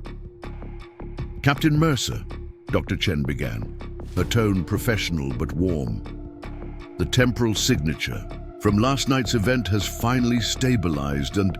She stopped abruptly, noticing Elena for the first time. Confusion flickered across her features, followed by a flash of recognition that made no logical sense. Elena, but how are you? I mean, we weren't expecting cross-temporal consciousness transfer to Olivia, Michael interrupted gently. I believe we're experiencing what you scientists call reality convergence. Please, join us. This is going to require some explanation. The woman hesitated, glancing between father and daughter with the bewildered expression of someone whose fundamental assumptions had suddenly shifted. That's impossible. The mathematical models clearly indicate that physical transfer is achievable, but consciousness convergence would require... She trailed off, her eyes widening as she looked more closely at Eleanor. Unless the bloodline factor is significantly more influential than we theorized. Please, Dr. Chen, Eleanor said, rising to pull out a chair. I'm having enough trouble sorting through my own contradictory memories without trying to decode scientific theories I've never studied. Dr. Chen approached cautiously, setting her clipboard on the table before taking the offered seat. You know my name, she observed. Yet in this timeline, we've never met. But we have, Eleanor countered, surprising herself with the certainty in her voice. You were my faculty advisor at Coastal Atlantic University. You taught comparative literature and maritime folklore. We published a paper together on recurring symbolism in lighthouse narratives across cultures. Olivia blinked rapidly, her expression shifting as new memories apparently surfaced. Yes, she said slowly. I remember that paper. We presented it at the International Folklore Congress in Edinburgh. But I also remember spending the last 15 years as a theoretical physicist, specializing in dimensional barrier research. She pressed her fingers to her temples. Both histories feel authentically mine. Welcome to the club, Michael said dryly, sliding his untouched mug of coffee toward her. It appears the alignment created a more significant shift than anticipated. What exactly is happening? Elena asked, looking between them. Last night, Malcolm explained about the thinning between realities, about Thomas Harlow crossing over, about my father existing in a parallel branch, but he never mentioned anything about merging. Dr. Chen accepted the coffee gratefully, wrapping her hands around the mug as though its warmth might anchor her to one reality or the other. The Harbor Point anomaly has been documented for decades in my field, a localized weakening in the barriers between parallel timelines centered on the lighthouse. Research indicated that under specific astronomical conditions, temporary passages could form, allowing limited transfer between branches. She took a small sip before continuing, but nothing in our models predicted this level of convergence. My reality's Malcolm believed the pattern was repeating, Michael offered. That events from 1947 were cycling through again, with the potential for different outcomes. The old man was right, Dr. Chen confirmed, seeming to find her scientific footing again. Our instruments detected a perfect resonance pattern between current conditions and those recorded during Thomas Harlow's crossing in 1947. But the amplitude was unprecedented, nearly triple what our historical data suggested was possible. Elena felt a prickling sensation along her spine, a certainty forming that transcended her conscious understanding. Because both keys were used simultaneously, she said quietly, one from each side. Dr. Chen stared at her, then at Michael. You use the Harlow keys together? That's... She shook her head in disbelief. Our simulations suggested a catastrophic collapse of adjacent realities if the keys were ever synchronized. Clearly the simulations were flawed, Michael observed, gesturing to their surroundings. No collapse, just blending. The shop's bell chimed again, interrupting their discussion. Harriet Winters, the town librarian, entered with a stack of books clutched to her chest. Elena, thank goodness you're open early. I found those lighthouse records you asked about, and... She stopped, her eyes widening as she registered Michael's presence. Captain Mercer. But how... Before anyone could respond, the door opened once more to admit Walter Hayes, the lighthouse caretaker, accompanied by a tall, elegant woman Eleanor recognized from photographs as Malcolm's grandmother. Marianne Collins, who should have been dead for decades. It's happening all over town, Walter announced without preamble. People remembering lives they never lived, recognizing people they never met. The mayor's called an emergency council meeting, but half the buildings on the agenda don't exist, or didn't until this morning. Marianne Collins surveyed the gathered group with remarkable composure for a woman who appeared to be in her 30s, despite being chronologically over 100 years old. The pattern completes itself, she said, softly, her gaze settling on Elena, just as the journals predicted. This is impossible, Harriet whispered, though her voice lacked conviction. Marianne Collins died in 1992. There was a memorial garden dedicated to her behind the Historical Society. In this timeline, perhaps, Marianne replied with a slight smile. But time is rarely as linear as we prefer to imagine it. She approached the table, her attention drawn to the wooden box. With evident familiarity, she traced the carved constellations. Malcolm protected this faithfully, I see. You know what's happening, Elena said. It wasn't a question. Marianne nodded. When I crossed over in 1947, I brought knowledge that wasn't meant for this reality. Understanding of how the boundaries work, how they can be traversed, how time streams occasionally braid together before separating again. She gestured toward the window where Harbor Point was visible, subtly altered from the town Elena had known yesterday. What you're witnessing is a harmonic convergence, multiple versions of Harbor Point overlapping, sharing space and time temporarily, while the resonance stabilizes. Temporarily? Dr. Chen questioned, her scientific interest evidently overcoming her disorientation. Our models never indicated this state could be maintained for more than microseconds without catastrophic entropy. Your models are based on observation without comprehension, Marianne replied, not unkindly. What happens next depends on the anchor points, the constants that exist across all relevant timelines. All eyes turn to the lighthouse, visible through the shop's front windows, its white tower gleaming in the morning sunlight. Even at this distance, subtle differences were apparent. A research facility now adjoined the keeper's cottage, and several antennas crowned the lamp room that hadn't been there the previous day. The lighthouse has always been the primary anchor, Marianne confirmed, following their gaze. But it's not the only one. Human consciousness creates powerful connective threads between realities, especially when reinforced by blood relationships and emotional bonds. Walter cleared his throat. The harbor master reports vessels in the bay that weren't there last night. Research ships, fishing boats with names and registration numbers not in our logs. And the Coast Guard station's been fielding calls about unfamiliar currents and shoals that suddenly appeared on their charts. Geographical features are reasserting themselves across merged timelines, Dr. Chen murmured, her expression fascinated despite the gravity of the situation. Remarkable.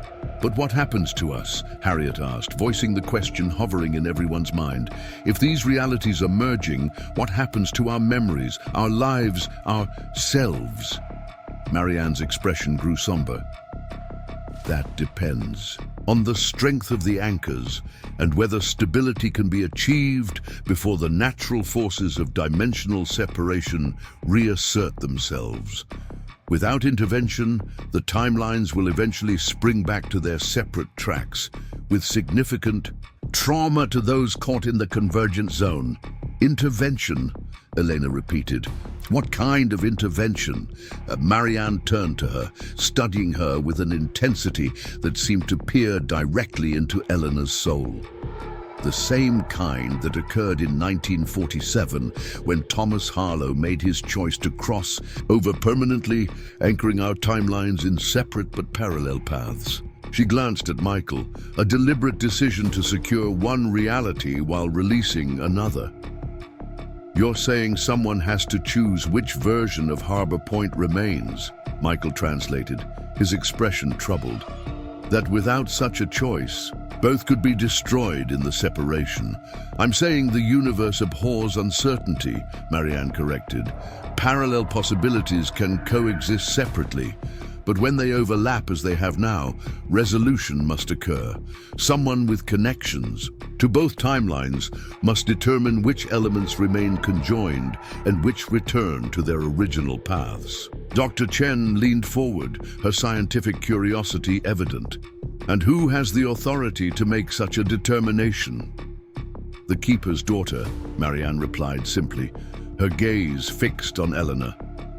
The culmination of both bloodlines, who exists in all relevant timelines and who activated the Harlow key during perfect alignment. Elena felt the weight of every gaze in the room. That's absurd, she protested. I'm a bookseller, not some cosmic adjudicator. I don't even understand what's happening, much less how to control it. You understand more than you realize, Marianne insisted gently. The memories forming in your mind contain knowledge from multiple versions of yourself. The literature professor, the maritime historian, the temporal research assistant, the lighthouse keeper's apprentice. All versions of Elena Mercer, all valid, all accessible to you now during this unique convergence.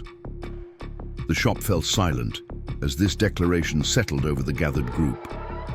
Outside, Harbor Point continued its morning routines, apparently oblivious to the existential crisis unfolding within Lighthouse Books. Yet subtle evidence of the convergence was visible everywhere.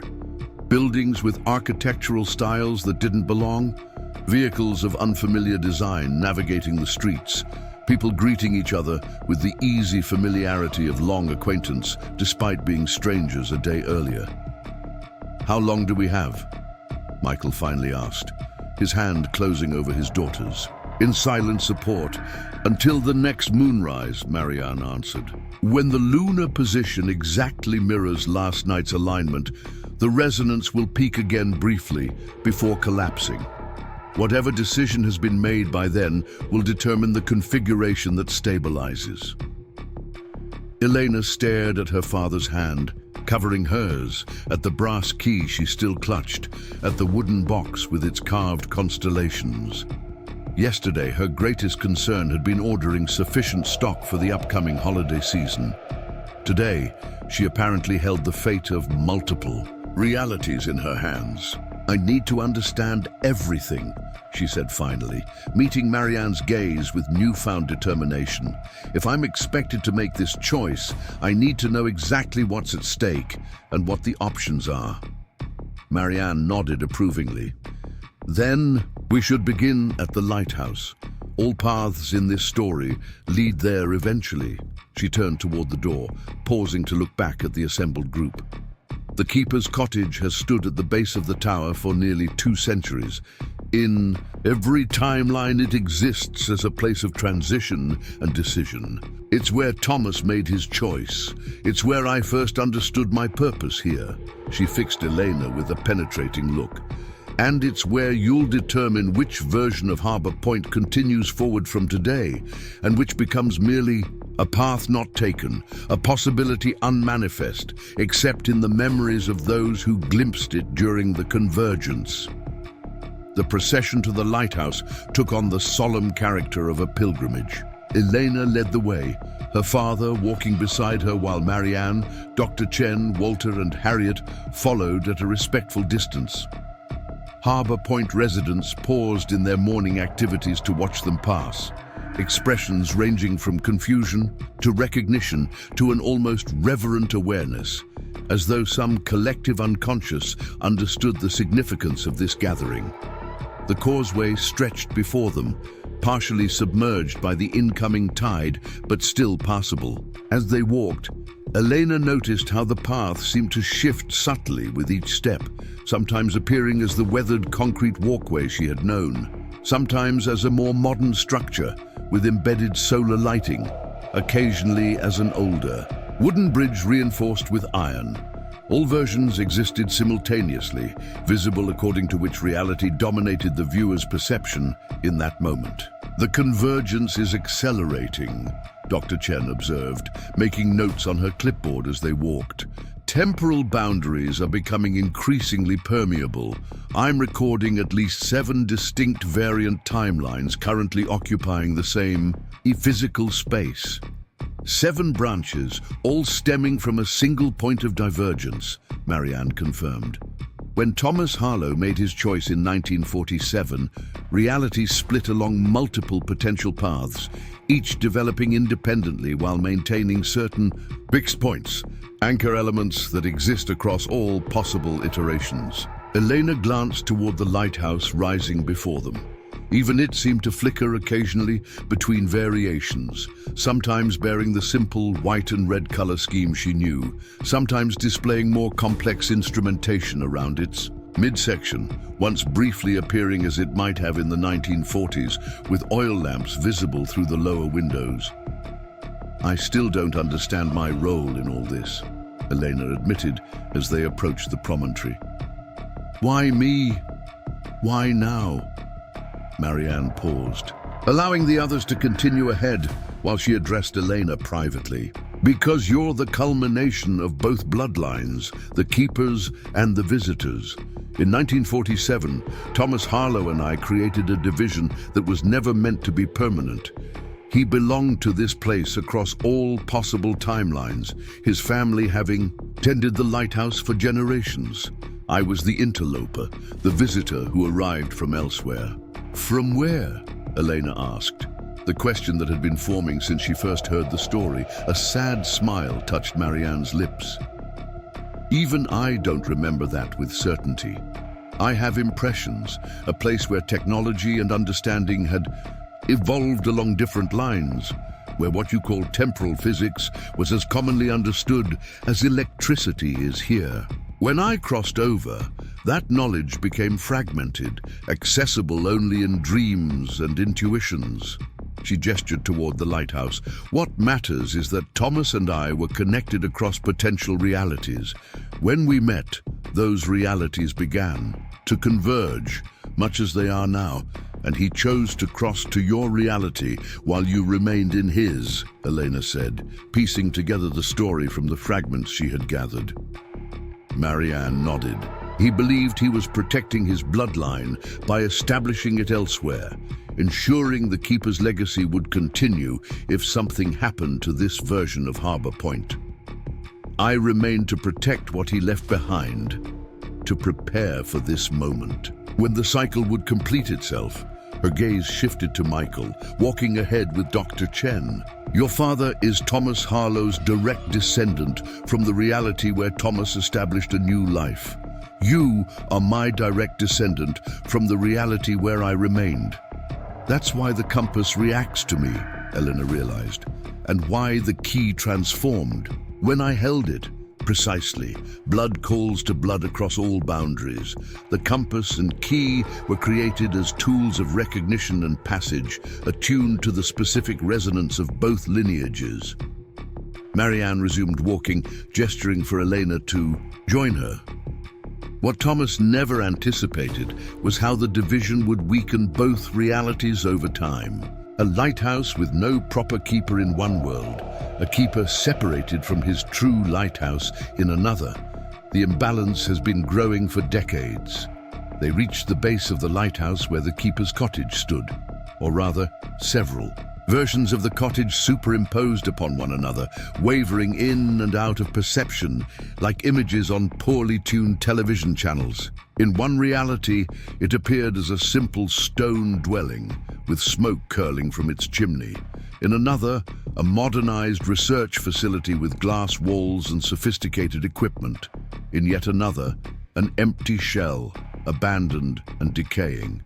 The group gathered at the cottage's main entrance, which remained consistent across all variations. A sturdy wooden door painted the same blue as Elena's bookshop entrance. Walter stepped forward with a ring of keys, but Marianne shook her head. The conventional keys won't work during convergence, she explained, turning to Elena. Only the Harlow key can provide access now. Elena withdrew the brass key from her pocket. It had changed again, its pattern more complex than before, with symbols that seemed to shift when viewed directly. With a sense of inevitability, she inserted it into the lock. The door swung open silently, revealing an interior that defied ordinary spatial logic, a room that appeared larger inside than the cottage's external dimensions could possibly contain. The heart of the anomaly, Dr. Chen breathed, her scientific detachment momentarily overcome by wonder. Localized space-time distortion at its most concentrated point. The interior resembled a lighthouse keeper's quarters, but expanded and elaborated beyond rational architecture. Navigational charts covered walls that seemed to extend indefinitely in certain directions. Sophisticated equipment from multiple eras shared space with ancient maritime artifacts. A spiral staircase wound upward through the center of the room, connecting to the lighthouse tower above. Most striking was the circular table occupying the center of the space, its surface etched with a map of Harbor Point, or rather, 7 overlapping maps showing 7 different versions of the town, each slightly transparent, creating a complex palimpsest of possibilities. This is the convergence table, Marianne explained as the group gathered around it. Thomas created it to monitor the boundaries between branched realities. Each version of Harbor Point has developed according to different choices made after the original divergence point. She indicated the 7 maps in turn. A fishing village preserved in amber, a technological research center, a tourist destination, a military installation, a university town, an artist colony, and a harbor city devastated by climate crisis, all existing simultaneously in potential, separated only by the thinnest of veils. Elena studied the maps, recognizing elements of each version in her newly forming memories. And you're saying, I must choose which one becomes real. That's impossible. How can I decide the fate of thousands of people I've never met? You've met them all, Michael corrected gently, across your different lives in different branches. The memories will continue integrating until moonrise, giving you perspective no single version of yourself could possess. Harriet had been silent since entering the cottage, but now she approached the table with scholarly interest. It's like the town's collective unconscious made manifest, she observed. Every possibility Harbor Point might have become laid out for examination. Precisely, Marianne confirmed, and more crucially, the point of divergence, where everything changed. She pressed her palm to the center of the table. The maps rippled like disturbed water, then reformed to show a single harbor point, the version from 1947. The lighthouse stood prominent at its edge, while the town itself appeared smaller, less developed than any current iteration. A glowing point pulsed at the lighthouse location. "This is where it happened," Marianne continued. "Where Thomas made his choice to cross over, creating the initial split in our realities. A necessary but incomplete solution. He believed he was preserving his bloodline by establishing it elsewhere, but the division weakened the anchor points between worlds." "What would have happened without that division?" Elena asked, sensing she was approaching the core truth. Marianne's expression grew solemn. "Destruction. The entity I fled from, the reason I washed ashore here, was pursuing me across realities. Thomas sacrificed his place in this world to lead it away from Harbor Point, to protect what we had created together." Her hand drifted unconsciously to her abdomen, and Elena suddenly understood she was referring to Catherine, the child born after Thomas's disappearance. "What entity?" Walter asked, breaking his customary reserve. "In all the lighthouse records, there's never any mention because Thomas erased those entries before leaving," Marianne interrupted. "He believed knowledge of what existed beyond our reality would only draw its attention. But the danger has passed now, after decades of separation and misdirection. What remains is the fracturing caused by our solution. 7 realities where there should be one. Each incomplete, each missing essential elements the others possess." Dr. Chen approached the table, her scientific curiosity evident. "You're suggesting these parallel harbor points aren't meant to exist separately, that they're fragments of a single, more stable reality?" "Precisely," Marianne confirmed. "The lighthouse was designed to stand at the conjunction of multiple possibilities, allowing the keeper to maintain balance between them. When Thomas crossed over and I remained behind, that balance was broken. The single town split into 7 diminished versions, each developing along a separate probability track." Elena placed her hands on the table's edge, feeling a subtle vibration through the wood. "And now you want me to choose which version survives, while the others are... what? Erased from existence? Their inhabitants simply wiped away?" "Not erased," Michael corrected. "Integrated. The convergence offers a rare opportunity not to choose between realities, but to reconcile them, to heal the fracture that occurred in 1947 by bringing the essential elements of each branch back into harmony." Marianne nodded. "Your father understands. The choice isn't which reality to preserve, but which elements from each to weave together into a new, stronger whole. That's why you needed memories from all versions of yourself, to recognize what's vital across all iterations." Elena stared at the pulsing maps, the magnitude of the task overwhelming her. "How am I supposed to make such a determination?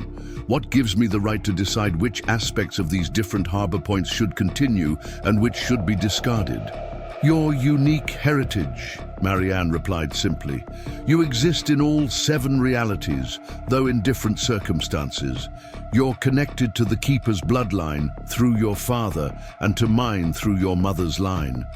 The Harlow Key responds to you because you embody the resolution Thomas and I should have achieved, the reconciliation of visitor and keeper."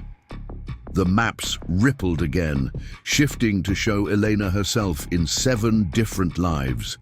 The bookshop owner she knew herself to be, a university professor specializing in maritime literature, a research scientist working with Dr. Chen, the lighthouse keeper following her father's footsteps, a naval architect designing vessels for Harbor Point's fishing fleet, the curator of the town's maritime museum, and a climate refugee who had returned to reclaim family property along the eroding coastline. "All of these are you," Marianne said softly. "All valid, all real within their respective branches. By midnight tonight, you'll have fully integrated these memories, these experiences, these perspectives, giving you unique insight into what elements are essential across all versions of Harbor Point." A distant rumble shook the cottage, disturbing the maps momentarily. Outside, the sky darkened as though storm clouds had gathered, though the morning had been clear minutes earlier. Temporal stress fractures, Dr. Chen said, consulting instruments she'd extracted from her pocket. The convergence is creating instabilities in the local space-time continuum. If resolution isn't achieved by moonrise, the fractures will catastrophically expand, Marianne finished grimly. All 7 versions of Harbor Point could be lost entirely, erased from the continuity of any reality. Michael moved to stand beside his daughter, placing a supportive hand on her shoulder. You won't face this alone, Ellie. We're all here, representatives from different branches of Harbor Point's possible futures. Together, we can help you understand what's at stake, what's worth preserving from each iteration. Elena looked around at the gathered group. Her father from one reality, Marianne from another, Dr. Chen, Walter and Harriet, each embodying different aspects of Harbor Point's multifaceted existence. Beyond the cottage walls, she knew, an entire town, or rather 7 overlapping towns, continued their daily lives unaware that their very existence hung in balance. I need to see them, she decided suddenly. Not just as maps or memories, but as they truly are. I need to walk through each version of Harbor Point, to understand what makes each unique and valuable. Marianne nodded approvingly.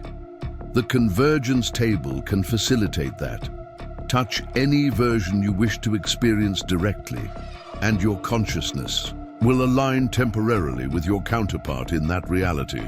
But be warned, extensive shifting between branches during convergence carries risks. Each transition weakens the boundaries further. Another rumble, louder than the first, shook the cottage. On the table, hairline fractures appeared in the maps, spreading outward from the lighthouse in jagged patterns. The instability accelerates, Dr. Chen noted, concern evident in her voice. We may have less time than originally calculated. Elena straightened her shoulders, a determination forming within her that seemed to draw strength from all 7 versions of herself. Then I'd better get started. She reached toward the first map, Harbor Point as fishing village, her fingertips hovering just above its surface. I'll begin where it all started, with the original purpose of this place. As her fingers made contact with the map, the cottage and its occupants blurred around her. Elena felt a sudden vertigo as though falling, through layers of reality, before everything snapped into sharp focus again. She stood on the harbor docks, the scent of salt and fish heavy in the morning air.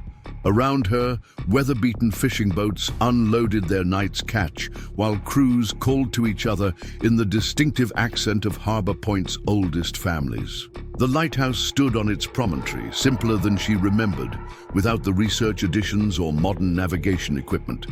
In this reality, Elena realized Harbor Point had remained true to its roots as a working fishing port, resisting the technological advances and tourism development that had transformed it in other branches. Here she managed her family's fleet of fishing vessels, having inherited the business from her father, who had never left the sea for academic pursuits. With growing clarity, she understood this was only the first step in comprehending what was at stake, and what might yet be salvaged as 7 realities collapsed toward an inevitable, irreversible convergence. Elena moved through the fishing village version of Harbor Point with increasing fluency, her consciousness settling into this iteration of herself. Memories surfaced organically. Her apprenticeship on her father's boat at 16, her mother's death during a winter storm 5 years ago, her gradual assumption of responsibility for the Mercer fleet's operations. Fishermen greeted her by name, their respect evident in weather-worn faces that regarded her as one of their own, despite her youth and gender. She found herself navigating toward the harbour master's office, a weathered structure extending over, the water on sturdy pilings. Her body seemed to know the way without conscious direction, moving with the slightly rolling gait of someone accustomed to shifting decks. Inside, maps of fishing grounds lined the walls, alongside tide charts and storm warnings. A burly man with a salt and pepper beard looked up from his logbook as she entered. "Morning, Elena." The Northern Star brought in a good haul. "Brandon's, waiting on your signature for the processor invoice?" She nodded, accepting the clipboard he extended, feeling the weight of this version of herself settling more firmly into her awareness. Here, she was respected, capable, continuing traditions that stretched back generations. This harbor point preserved something essential, a connection to the sea and to the rhythms of a life lived in harmony with natural forces. Yet as she scanned the harbor, she noted what was missing. No research center explored the oceanographic mysteries offshore. No university fostered new knowledge. No cultural institutions preserved the town's rich maritime heritage for future generations. This harbor point survived, but its existence was narrower than what might have been possible. "Something troubling you?" the harbor master asked, noting her distraction. "Just thinking about possibilities," Elena replied, the words feeling strange. In her mouth, a tremor ran through the building, subtle but unmistakable. Through the window, Elena saw the lighthouse momentarily blur as though viewed through heat distortion. The harbor master seemed not to notice, but the sight reminded her of her purpose. With a slight effort of will, she disengaged from this reality, feeling herself drawn back toward the convergence table. The cottage materialized around her, the other witnesses still in their positions as though no time had passed. Dr. Chen was first to notice her return. "Remarkable," the scientist observed, making rapid notes. "Your physiological signature shifted to match the Harbor Point Alpha timeline perfectly, then realigned upon return. How much subjective time passed for you?" "About 20 minutes, Elena replied, steadying herself against the table's edge. Everything felt completely real. Not like a dream or vision, but like living another life. "Because you were," Marianne confirmed. "Your consciousness temporarily aligned with the Eleanor Mercer of that branch, allowing you direct experiential access to that reality." Eleanor studied the other maps pulsing on the table's surface. "I need to see the others." Michael stepped forward, concern evident in his expression. "Each transition weakens the barriers further. Are you certain?" "I'm certain I can't make this decision without understanding all the options," Elena interrupted firmly. "If I'm expected to determine what survives and what doesn't, I need to experience each version firsthand." Without waiting for further discussion, she pressed her palm to the second map. Harbor Point as technological center, the now familiar vertigo gripped her as reality shifted, reconstituting into a landscape both familiar and foreign. Sleek modern buildings rose alongside restored historical structures, creating a harmonious blend of past and future. The harbor remained active, but research vessels had largely replaced fishing boats. The lighthouse stood transformed, its traditional structure now augmented with advanced monitoring equipment and surrounded by a complex of laboratories and observation facilities. In this reality, Eleanor found herself walking through the Temporal Physics Institute, a badge identifying her as Associate Director of Convergence Research. Colleagues nodded respectfully as she passed, their conversations filled with technical terminology that her consciousness absorbed with practiced ease. "Dr. Mercer, the anomaly readings have increased by 37% since this morning," a young researcher reported, falling into step beside her. "Dr. Chen requested your presence in the primary containment lab as soon as possible." Eleanor nodded, allowing this version of herself to navigate toward a secure facility embedded in the lighthouse's base. Here, her life had followed her father's scientific legacy rather than his maritime one. She held doctorates in theoretical physics and anomaly metaphysics, dedicating her career to understanding the unique properties of Harbor Point's position in the multiverse. The laboratory hummed with energy as researchers monitored sophisticated equipment aimed at measuring and containing the temporal distortions emanating from the lighthouse. Dr. Chen, more authoritative in this reality, her hair styled differently, her manner more commanding, directed operations from a central platform. Elena, good. The convergence is accelerating beyond projected parameters. Boundary integrity between branches is down to 63% and declining. At this rate, catastrophic collapse could occur before nightfall. In this version of Harbor Point, the existence of parallel realities was not mysterious, but scientifically documented, the subject of rigorous study and attempted management. The town had oriented its entire economy and identity around understanding and harnessing the anomaly's potential. Yet as Elena observed the activity around her, she noted the costs of this single-minded focus. The natural beauty of the coastline had been compromised by research installations. The diverse community of a working harbor town had been replaced by an elite population of scientists and support personnel.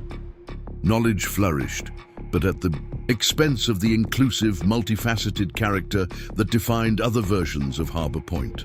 Another tremor, stronger than before, shook the laboratory. Equipment sparked and alarms blared as researchers scrambled to stabilize their monitoring systems. Through a viewport, Elena saw the harbor waters churning unnaturally, waves forming complex interference patterns where different versions of reality overlapped. All branches are experiencing increasing temporal stress, Dr. Chen announced grimly. We're running out of time, Director Mercer. Elena closed her eyes, focusing on the convergence table, pulling herself back to the central point of connection.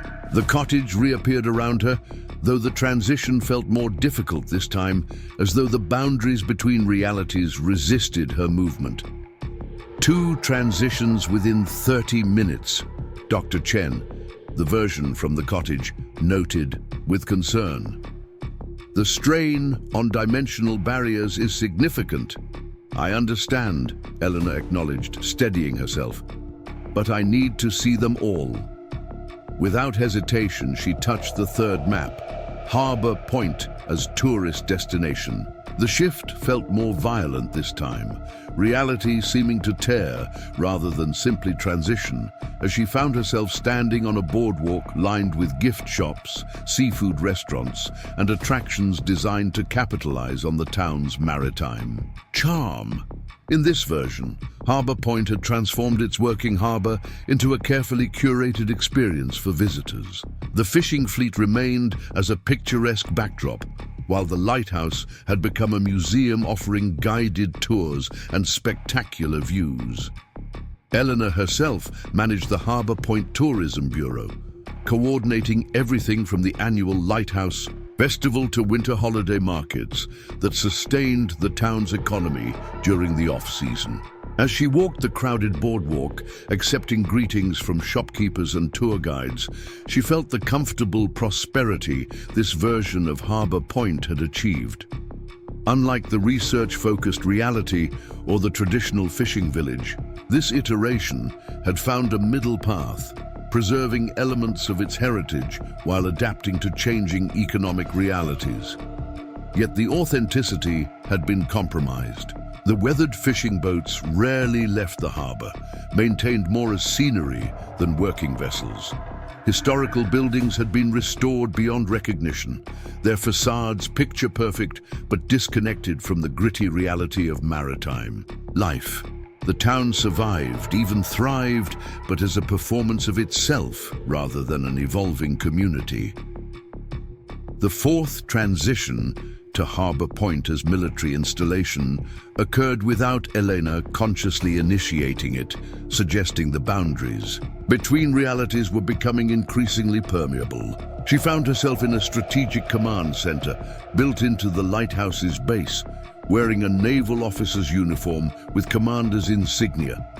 This harbor point had leveraged its strategic coastal position to become a critical defense facility. Its natural harbor deepened and expanded to accommodate military vessels. The town existed primarily to support the base, its population consisting largely of personnel and their families, along with civilian contractors providing necessary services. The fifth transition happened before she could fully process the military reality. Harbor Point as university town unfolded around her. The lighthouse had become part of the Coastal Atlantic University campus, a prestigious maritime academy drawing students from around the world. Elena was department chair of maritime studies, her office located in a modern building overlooking the harbor where training vessels taught future captains the fundamentals of navigation and seamanship. The sixth shift brought her to Harbor Point as artist colony, where the quality of light and dramatic seascapes had attracted painters, sculptors, writers and musicians, creating a vibrant cultural community.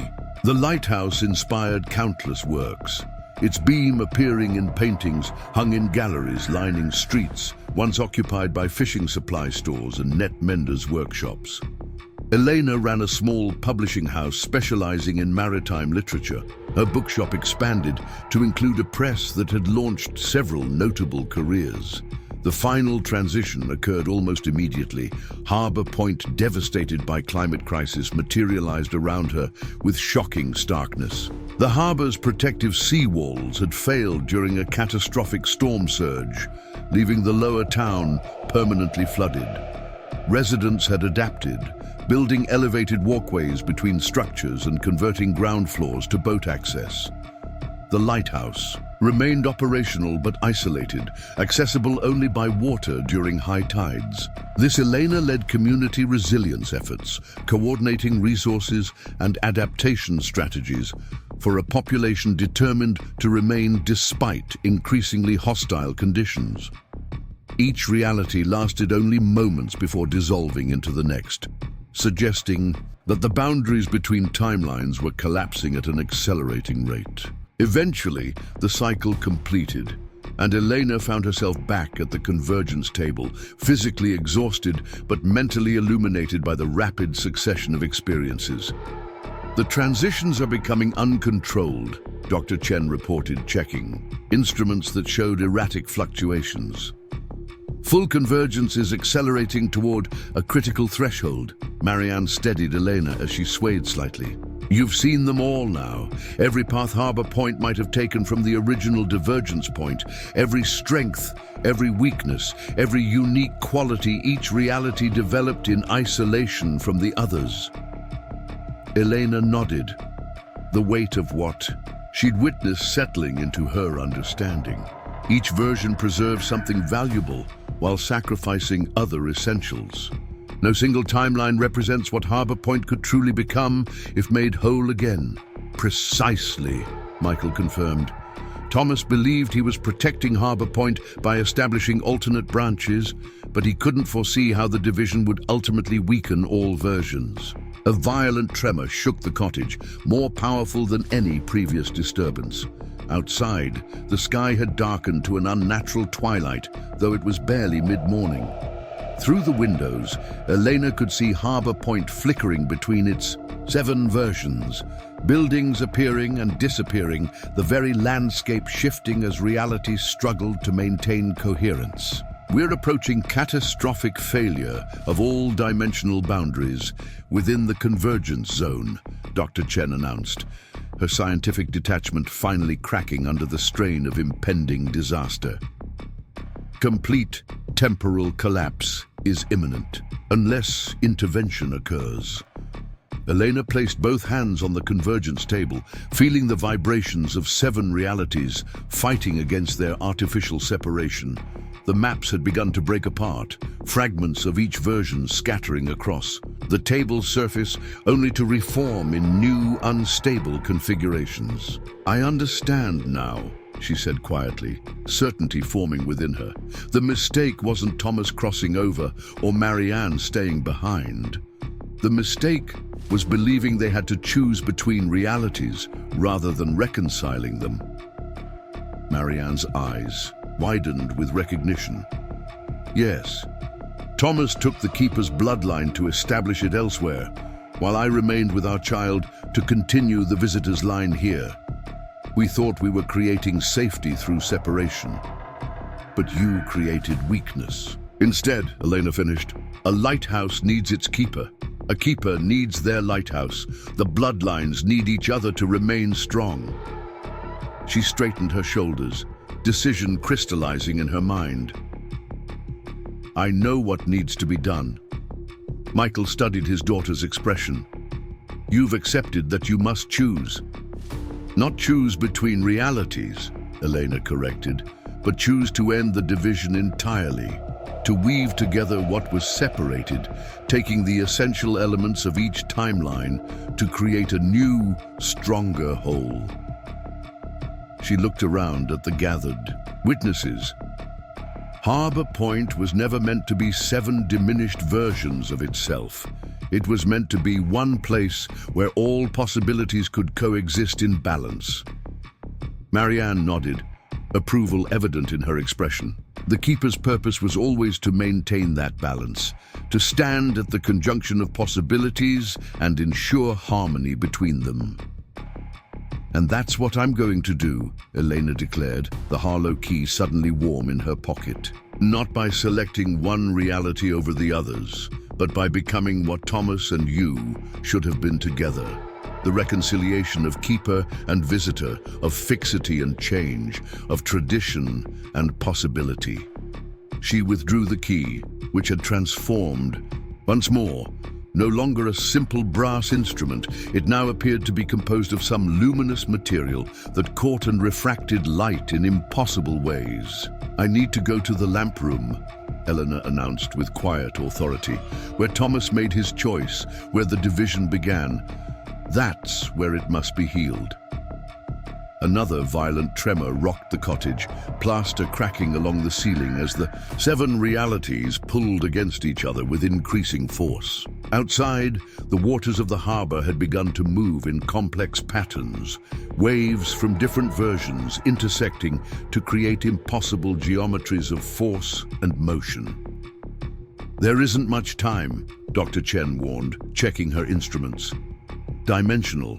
Collapse has begun at the edges of the convergence zone. We have perhaps 30 minutes before it reaches critical mass. Elena moved toward the spiral staircase that connected the cottage to the lighthouse tower above. Then we should hurry. The key needs to return to where it was first used. As she placed her foot on the first step, the staircase shifted, sometimes appearing as the original cast iron spiral, sometimes as modern aluminum, sometimes as weathered wood. Like everything else in Harbor Point, it existed in multiple iterations simultaneously, all of them struggling for dominance as the boundaries between realities deteriorated. Michael moved to follow his daughter, but Marianne placed a restraining hand on his arm. She must ascend alone. The keeper's path cannot be shared, even by those who love them most. Eleanor began to climb, each step requiring focus as the staircase fluctuated beneath her feet. Behind her, she heard the others preparing to weather the coming convergence. Dr. Chen issuing rapid instructions for reinforcing the cottage's structural integrity. Walter securing windows against the unnatural storm building outside. Harriet documenting everything with the historian's instinct to preserve knowledge against catastrophe. As she ascended toward the lamp room where 7 realities would either be reconciled or destroyed, Elena felt the weight of generations resting on her shoulders, and the illuminating certainty that she had been prepared for this moment across all versions of her existence. As Elena reached the lamp room, she placed the transformed key into the Fresnel lens's central mechanism. Light exploded outward, connecting all 7 versions of Harbor Point in a web of luminous energy. The separate realities began to merge, not chaotically, but with purpose, guided by Elena's understanding of what each timeline offered. When the light subsided, a single unified harbor point existed, the fishing heritage preserved alongside research facilities, artistic communities integrated with educational institutions, military precision supporting climate resilience. The town had become what it was always meant to be, a place where all possibilities coexisted in harmony. Elena found herself keeper of both lighthouse and stories, guardian of the threshold between what is and what might be. If this story touched your heart, please hit subscribe and share it with someone who appreciates tales of extraordinary possibilities hidden within ordinary places. And remember, sometimes our greatest purpose is to bring together what has been divided, creating something stronger and more beautiful than ever existed before.